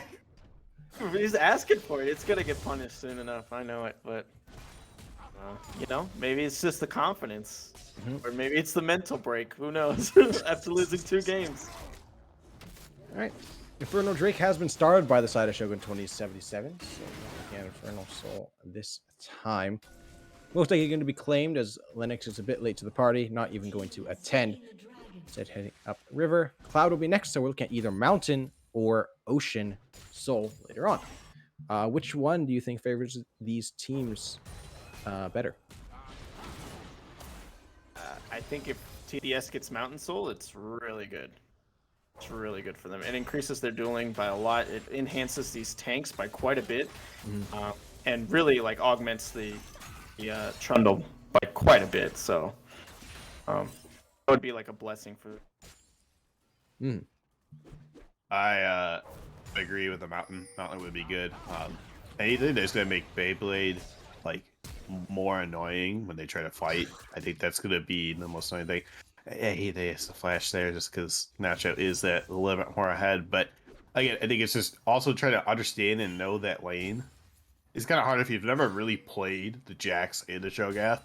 So I can understand why he's being more passive in that case. But yeah, I agree. He should definitely be aggressing a lot more. Yeah. And it's like, and this is the common AP Cho'Gath path, It's not the grasp Vorpal Spike trade sort of thing. So the Jax, really should be getting in on here. But unfortunately, it's not the case. There's another Rupture landing. Devour is ready. Fortunately for Beyblade, no flash ready for Nacho, so can't just pull the same trick twice.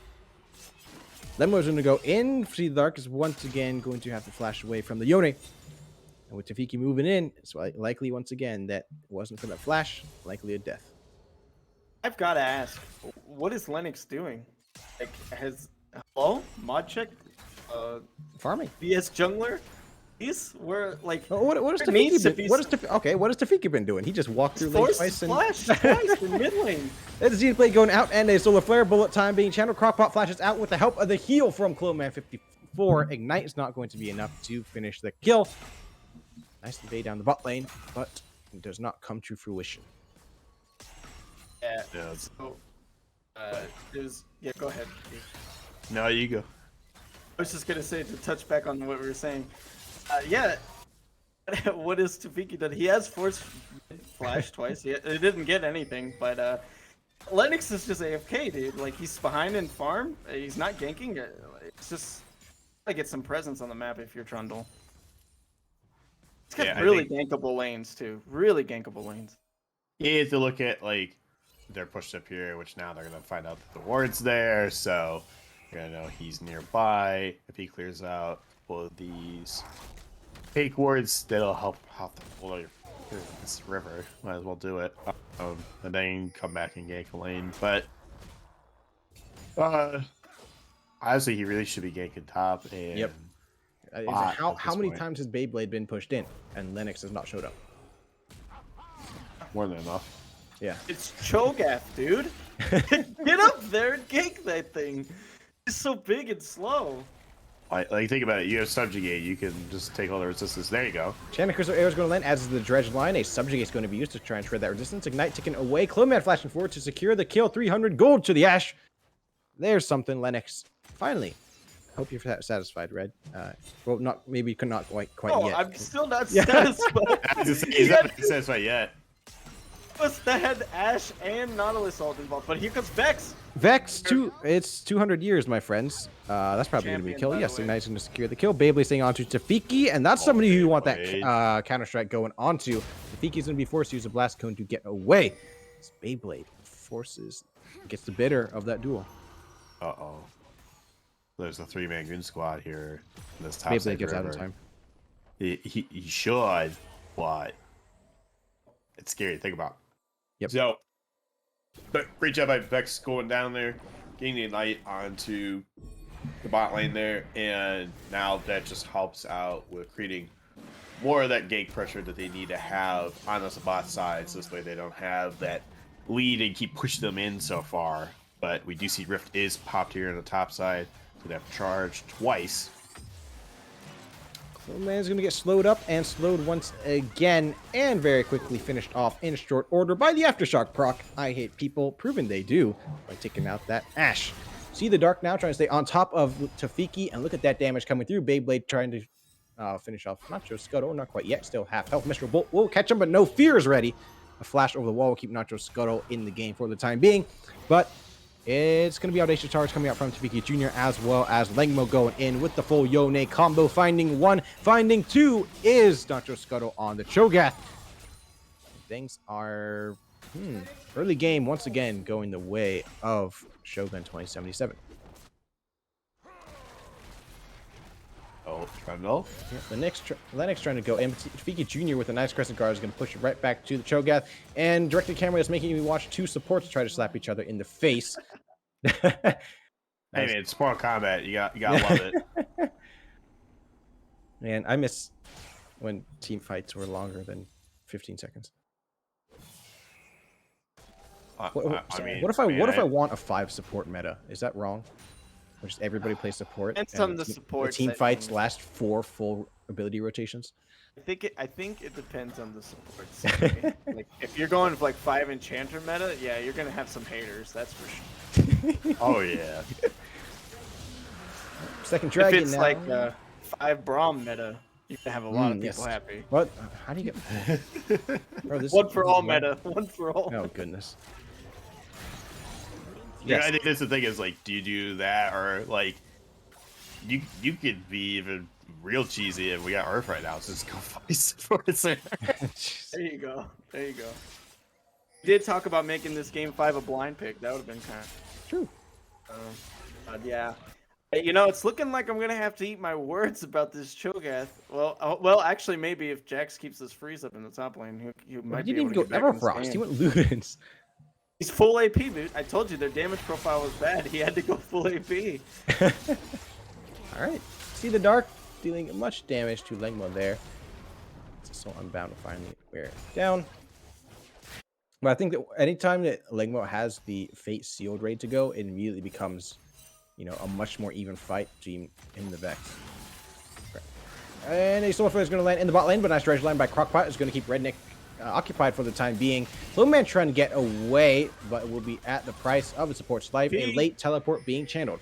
It's Beyblade joining the fight, has ultimate ready to go. Going to jump onto Redneck, but is stunned up, locked down. Enchanted Crystal Arrow will miss. Still finding the kill onto the Misfortune, however. Trying to get out of there alive with the Grandmaster's might, but it might not be enough. Double kill, that's right, the Conqueror proc. Lennox gonna die up there in the top jungle, but it's gonna be a full squad wipe down here in the bot lane in favor of TDS.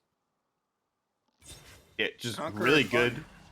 Yeah, I mean, he had to come down and. Oh, he had Sunder finished. I didn't know that. I thought he was still just sitting on a Sheen. So. Oh no, you got the Sunder. So yeah, there's your damage that they needed to have going, and the healing. Yep.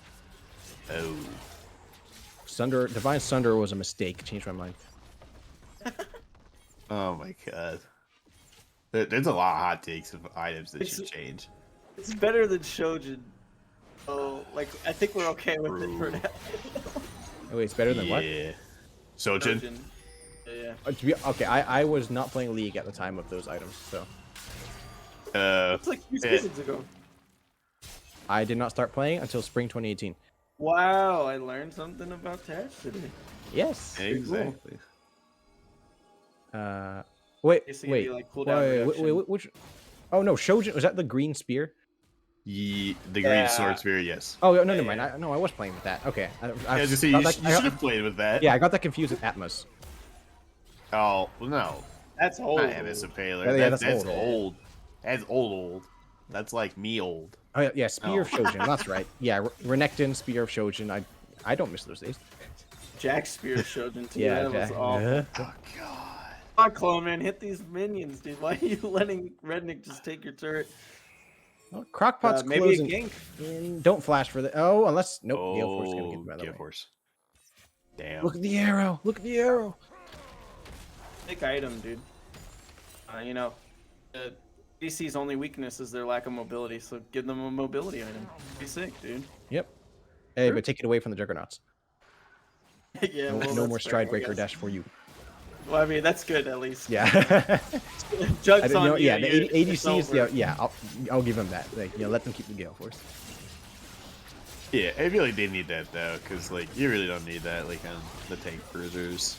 Like honestly, we don't need Garen going in with that stuff. We don't need Set going in. As much as I love Set being able to do that, we don't need that. I don't want to get into Riot design philosophy, but it is a little strange that when champions are gated by their mobility or their lack thereof, we keep giving them mobility. Let's just stop doing that. Please. I mean, hey, you know what? If you really want to solve the mobility issue, just play Jhin, full attack speed, and we'll call it. Oh yeah. That's true. You zoom in. So Third dragon about to come up here though, and it's an Ocean Soul. Yep. Ocean Soul would be huge for TDS. It'll work for both comps pretty well though. TDS needs a dragon though. TDS just needs a dragon. Let's start with one before we talk about four. A quad stack Ocean. You know, a Ooh. lot. Just call it GG right there. I hate people going to get caught way out front. It's the jungle and support staying on top, but honestly, that's not a lot of damage. So let's go after buys just in time. Is the fate sealed for Crockpot and Lennox? Not quite yet. Crockpot still alive after Soul Unbound is going to end. It's going to be Redneck firing the kill onto the Nautilus. Clone Man just trying to get away, but it's not going to be enough. Double kill for the Misfortune, as this dragon likely going the way of Shogun 2077. And see the Dark Force to flash away. Thankfully, not by Tweaky this time. I'm going to support PVS in the statement and chat. Please bring back tank meta. I 100% agree. It's the only time I could climb up to really high elos, so come on, guys. Oh, don't worry. Have you watched Vandrel's posts the last couple of days about Chemtake Dragon? Oh yeah, I saw the Scion thing and then the Yeah. Maokai bug. The Maokai bug was the so Ma- funny. The Maokai is great. Just like, oh, hey, he's just gonna keep sustaining. Oh, wait, what do you mean? Yeah, so people who aren't aware on PvE, the Chemtech Soul is out, and if you die with Maokai and you proc your passive, it just bugs and you don't die. You're supposed to. So you just kind of get a free extra life, and it's kind of insane. Nice. Exactly. I mean, you could just be Scion though, where you just stack Zillion ult and GA's passive on top of your own passive, on top of Chemtech passive. And, yeah. So would that mean that when you're Scion dies, does Scion ult proc, and then when Scion passive proc, I am and then passive. when zombie Scion last- dies, they come back again in Chemtech form, Chem Dragon form. Yeah, so So- zombie Scion. So Scion's passive procs last after everything. Oh, okay. Correct. So, yeah. After all the extra lives he gets, Chemtech. So. And the reason is because when you die with Chemtech Soul, you're supposed to just get the same exact champion with all the Yep. same abilities, just with a decaying health bar. So All right. it just feels like Scion passive. Yep. Well, I mean, it is. It's just you just don't have the extra strength and damage that Scion passive has, where you just rush it at people and do a lot. right. But depending on what champion you're playing, you could have even more. Oh god. It looks like we've hit ARAM mode. Yep, it's Traditional- gonna be Beyblade being caught out way up front. It's gonna be bullet time channel. The Raptor will catch no one but a big engage coming out from See the Dark on the Vex. Gonna catch 3 in the Flea. A shutdown. There's 2 falling on the side of Shogun. It is TDS forcing the issue. It's gonna be Crockpot flashing forward, finding the route onto I Hate People. A double kill for the Ash. They're still chasing. Tafiki will go down. A triple for Clone Man on the Ash. And it looks like Towers might be the only. Nope, Baron's up. Never mind. Get the tower, possibly turn around and go for the Baron. Yeah, Yeah. that's like the move. But So yeah, Yone just- was just caught in the side lane. Yone is just caught in the side lane, so it's just like, okay, well, we'll just fight now. And it just worked out for them. They literally 4 for nothing there. Pretty huge. Yep. yeah, Lennox focused out Cho'Gath in that case, and you had Beyblade follow up and help out there too. So because of that, that's really beneficial to them in that case. Great job by them to realize that, yeah, you do have Legmo there. You really do not want to keep doing this because he can just ult over.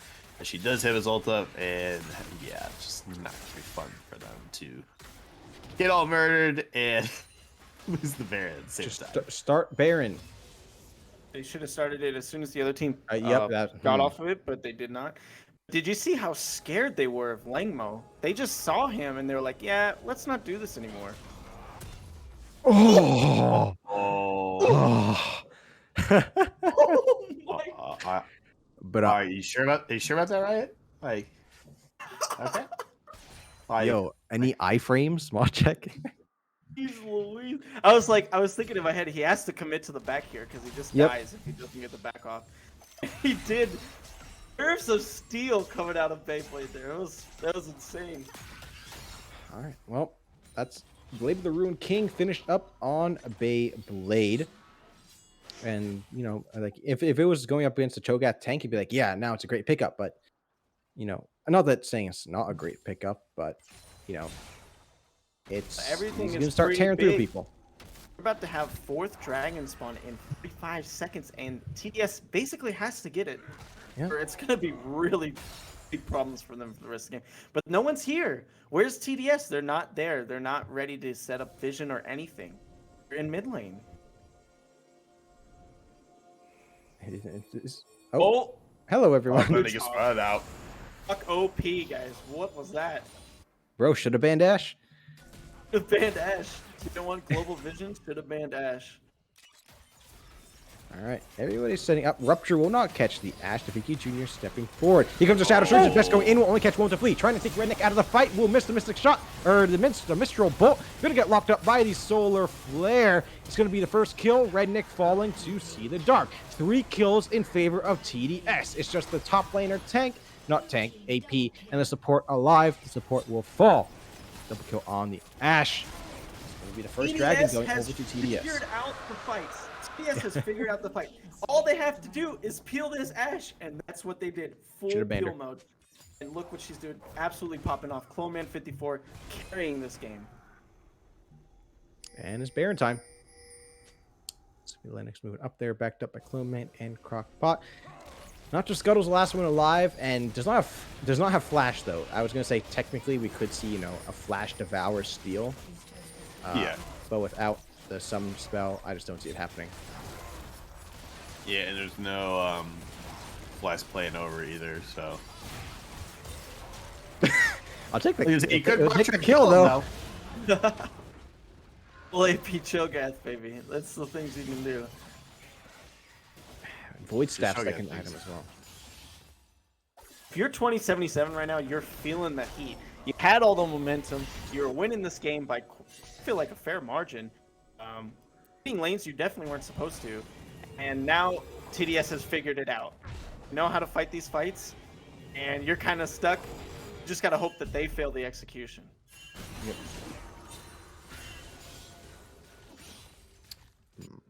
Next dragon will not up for a while. Same with Baron Nashor. So, So no objectives really, big jungle objectives, I should say. So at this point, yeah, you gotta go for turrets, or at least hope to go for turrets. You know what time it is, guys. It's silver. It's 8-ram time. oh, Next 2.5 or not, minutes. because look at Beyblade. Do you think anybody matches Beyblade? The Cho probably will stay up there. But yeah, Cho could probably still fight him at this point. Mm, Well, with the Blade of the Rune King, maybe not yeah, anymore. and Divine Sunder. Ooh. Yeah, the blade pickup is probably really smart at this point for him. So you go into that Sterix gauge with the extra phage there, and yeah, it's gonna be real spicy. We might not have a ram. We're gonna It's have A-Rat. A-Rat. it looks like here. So can't wait for this. Beyblade. I need to split push everybody else. Of course you do, and we're coming with you. It's gonna be solar time soon here with the solar flare and bullet time. Maybe if Shadow they ever Scourge decide to use it. Miss from the Vex, so no engage coming up there.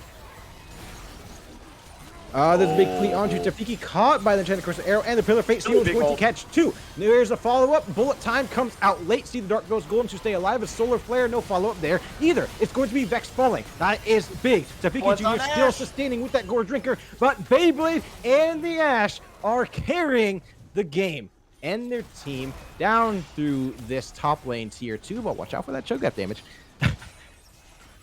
This will be the GG, pack turret it up, fall. folks. I'm calling it now. I think that's it. It's over, dude. TDS has this in the bag. They just have to keep fighting the way they've been fighting. That was basically a dream engage from Lengmo, and still nothing came of it. I mean, you can't ask for much more than that, and they still lost. True. Fake I mean- Sealed and Solar Flare both landed, no follow-up. So, Well, I think the other problem is just like you could have used solar flare earlier and then set up with the bullet time so you get the damage, hence the solar time. But unfortunately, not the case. Not going to see it here. And when they did it, it's just again they just have to figure out how to layer properly. And if they could do that, then I think that fight could have been a whole different. I mean, it's good that they got Vex out of there, but could have gotten more. all right, Dragon coming up in a minute. Yeah.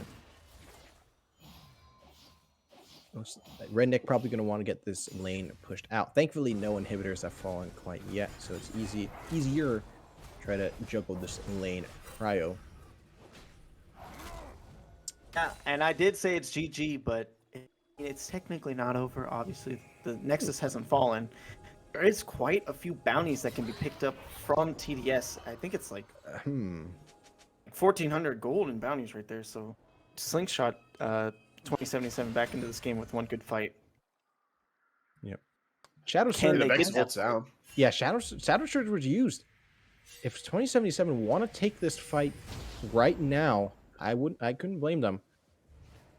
But they're Not gonna blame them either.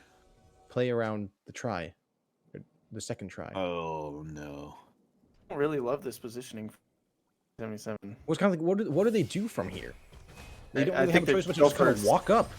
It's going to be Solar Flare. It's going to catch the Vex in the slow rupture as well. Beyblade going in, trying to stay on top of Red. Nick Tafiki Jr. is going to fall first. Lennox going to get the kill. Beyblade still alive with the Grandmaster's Might and the Stairs Gauge pop. Trying to stay on top of Red Nick, but Red Nick is going to kite away and find the kill.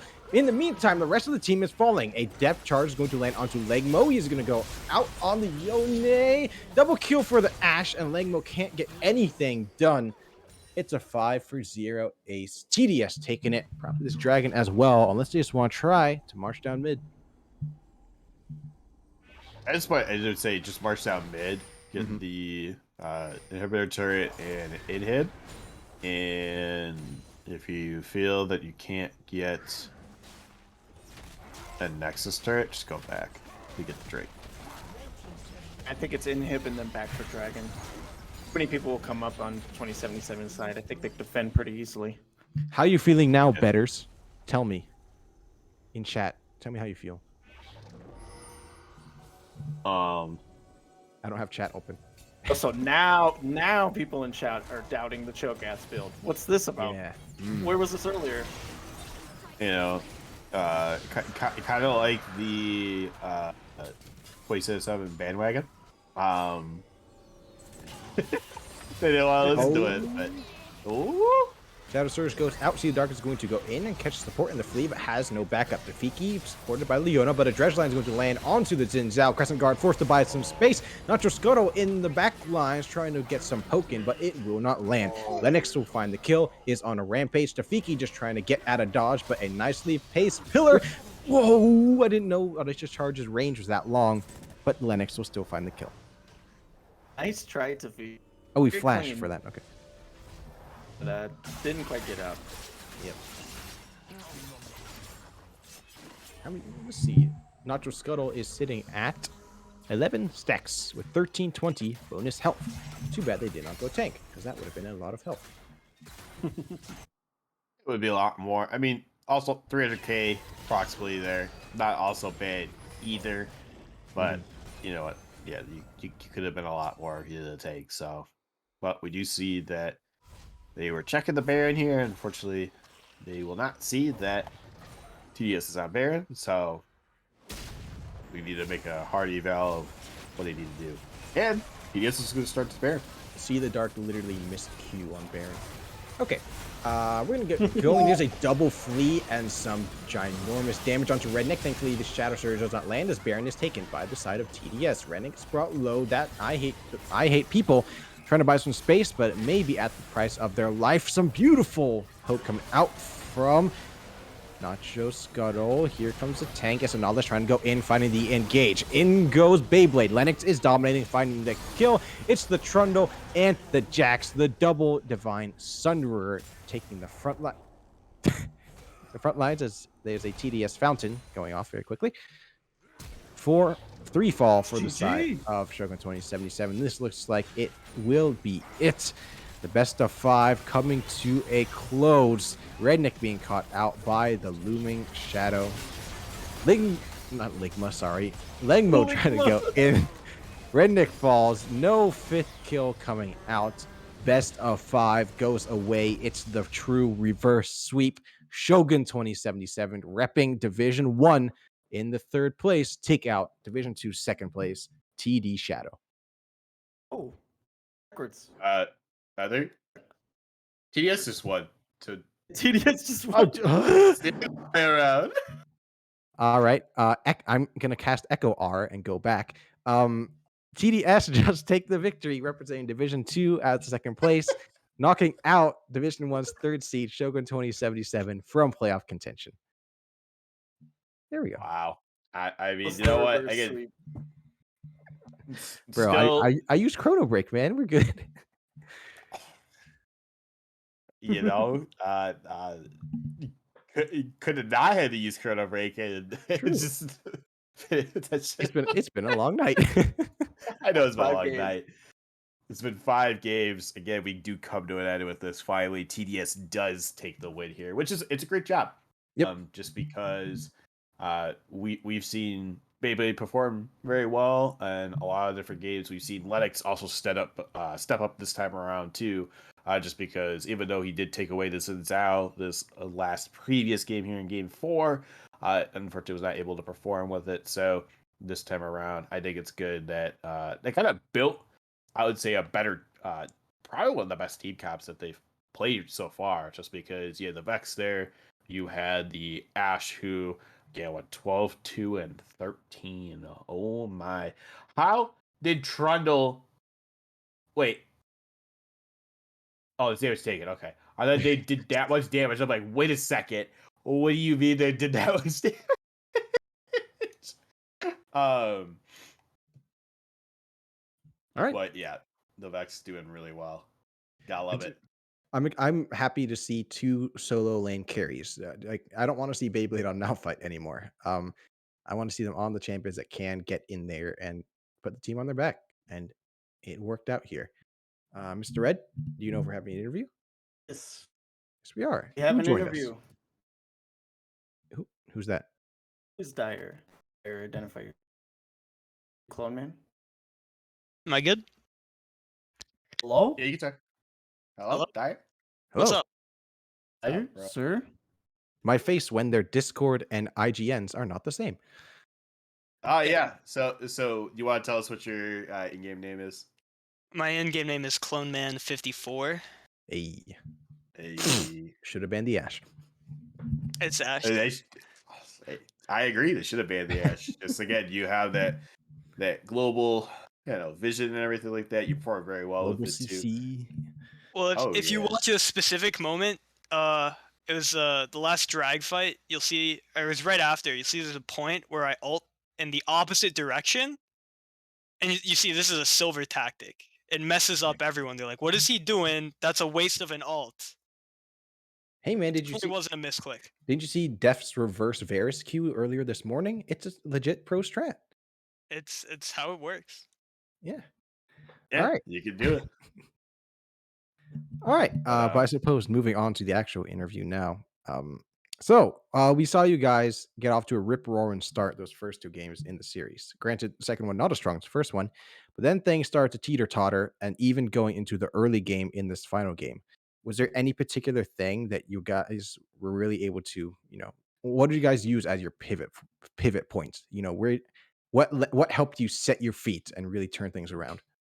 Um, well, I'd say between games 4 and games 5, as a team, we kind of realized our mentals weren't the highest. We were kind of rough, so we took a good long break, recalibrated. We And noticed. I think that was really important for us to just take a moment, and then we came back. Even in this game, the beginning was a little bit rough, but we're always chipping, we're always fighting. That you were, and as evidenced by these score lines, by these damage numbers. Gigatron, anything you'd like to ask? Yeah. So I guess what was the big decision to kind of like sub you out in what was it, game 4, right? Um, Was it yeah, the mental we boom had that was kind of there where you guys thinking like, okay, hey, they put I hate people and let's just try something else just to see about seeing if hey can this work out for us or not. it was, sometimes you need a little break to reset mental, Mhm. especially when you didn't play your best in a game before when you could have played better. And then we also swapped players for the last game too with our support. And sometimes you got to try something new, see if it works. Worked well the last game, and that's all that matters when you're in Game 5 of playoffs. Exactly. And I guess what was the reason to finally take the Trundle after you guys have been banning it for so long? Well, for one thing, we had blue side, which was why we knew we could first pick it, and because we didn't want the other side to get it. I don't know why exactly we'd been banning before that, because I've played with Lennox all season. His Trundle is unstoppable. So I just kind of was talking to the coach, and I was like, "Hey, we should first pick Trundle on Lenny. It's beautiful. It's filthy. There's nothing." And it happened, and look what he does. Yeah, because I was thinking the same thing. Like, okay, you know, he's gonna go Zenzao. So, what's the thing that can really benefit against that? And again, that would be going with the Trundle there because you can use subjugate, you make them lose health, you're taking away resistances. This then makes it easier on you to go in and go after someone too. So, especially when you have Leona, who is that very Jakey CC queen in the bot lane, you know, the only way to get around her, especially with Eclipse up, is to just take away all the resistances. So I think that's great that you guys kind of finally picked that up. And on top of that, you played very well with your Ash. You played very well actually in a lot of your games today. Thank you, thank you. All I'm right. trying to do But you have a question? I'm trying to do a quick check. Fortunately, Okay. I cannot quickly find the current bracket for the playoffs. But with some of these games going through, we have Kingpin Gaming taking the win over Corvus Blade. Do we know who the so we have TDS advancing? Do we know who their possible opponents are? I don't have bracket up, unfortunately. It would Yeah. have been We play the winner of Zenigma Shogun. so you could play Shogun again. Or The Shogun Shogun Hunters. Hunter. Yeah. Oh, Shogun Hunters. Okay, not Mhm. Shogun 2077. All right. Between those two teams, do you have one you'd prefer to play against? And any Um, reason? I would prefer to play against Shogun Hunters. We've played them before, and we've done very well against them. All So, right. you know, How I feel like it'd be like, realistic is that? How realistic is it? That's the question. I'm not too sure if it'll go on, but if you know it's Enigma, I'll be happy to see the competition. I hope it'll be a good match when it happens, whoever we play, and hopefully, you know, we'll eventually go on to the championship. See from there. All Yeah, right. definitely could see that. I mean, you guys performed well. I could see it. Unfortunately, probably that Enigma does get through in that case. So, are you guys worried about anything with Enigma, or are you guys just Uh, like, you know what, we're gonna definitely pump gonna do stop them? some. Definitely gonna do our research. You know, look into them, but nothing that I know right off the back. Gotcha. Uh, well, I mean, regardless, you're in the semis at least right now. Most likely could go to the finals here. Just depends on, of course, who you guys play against next week. Um, you guys excited that you guys are in? Oh, always got to be excited to move on in the playoff round. No one wants to lose and go home, and I want to say, well Mhm. played and well fought by 2077. That was a great series. Very. It was Both there till the series. end. Yep. Yeah, I'm sure our Twitch Quite a chat's in banger. shambles after how many channel points were just lost into the void after that last game. I am celebrating because I picked this as a 3-2. I got TDS winning the whole thing. So you Yeah, guys need to so keep up. we had to make your bracket correct. Oh, see, that's my boys right there. Those are my boys right there. So did you guys just int the third, fourth games just to let Red? Oh no, back we played in? terrible, totally not on purpose. But you know, it happens. It happens the way it happens. Yeah. I guess this man writes destiny.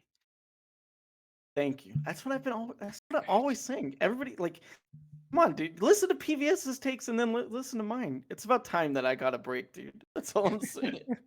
Are we changing TDS to Team Destiny now? Yeah, well, maybe. Maybe Hey, that's the new hey, shadow. I mean, no, not even Shadow. You have DS is for Destiny. Okay. There Team you go. You don't even have to put All right. Shadow. It's Team Destiny. Okay, Pog. Any other All questions right, for him? I'm done. I don't know about you. No, I think that's good to wrap up on. We good Alrighty. to go? Yeah, we'll send it out, and I'm gonna do a quick announcement before we end the stream. But thanks for joining us, Dyer. Oh, thank you for Yeah. having me. Hey, congratulations to you, Dyer, Thank you. and to your team. Good luck Hopefully, in I'll be back here next week. yeah. Yeah, Hey, you might hopefully. be. hopefully. All right, thank you. All right. I Do you want? Should we do an outro before the announcement or? Yeah, we could do an outro, and then I'm gonna do an announcement. Kind of a weird situation. Go ahead and do the outro. All right. Well, Yeah. that was it. Best of 5, the full reverse sweep coming out from TD Shadow, not Shogun 2077. It will be TD Shadow moving on. We'll play to both teams. We saw a big fight coming out from Shogun rallying after those first 2 losses, but in the end, as it is, only one team can move on. Big congrats to TD Shadow and wish them the best of luck moving forward. Shout out to our director, LOL director himself, PVS, behind the scenes, clicking the buttons, making sure everything runs smoothly. And of course, we can't leave without shouting out our own Spookmaster Red.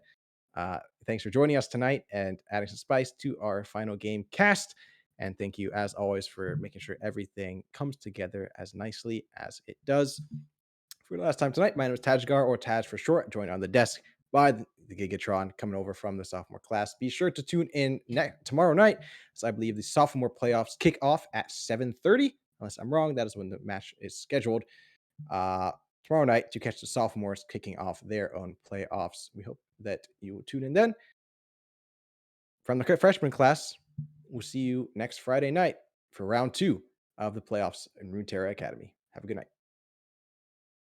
Okay, so to anybody who's still listening, who are part of our freshman class, it is with a heavy heart that I have to announce that someone in our community has passed away. His IGN was 3 minutes. You might have known him as Vinny. It is very hard to talk about this. So please give DDED their condolences, the respect that they deserve. They're having a really hard time right now. And this is a very hard situation for everybody a part of this community. He's very well known in the IBS scene. And so we wanted to recognize him and give him some words to be remembered by during his time here. So rest in peace, Vinny, and good night, everyone.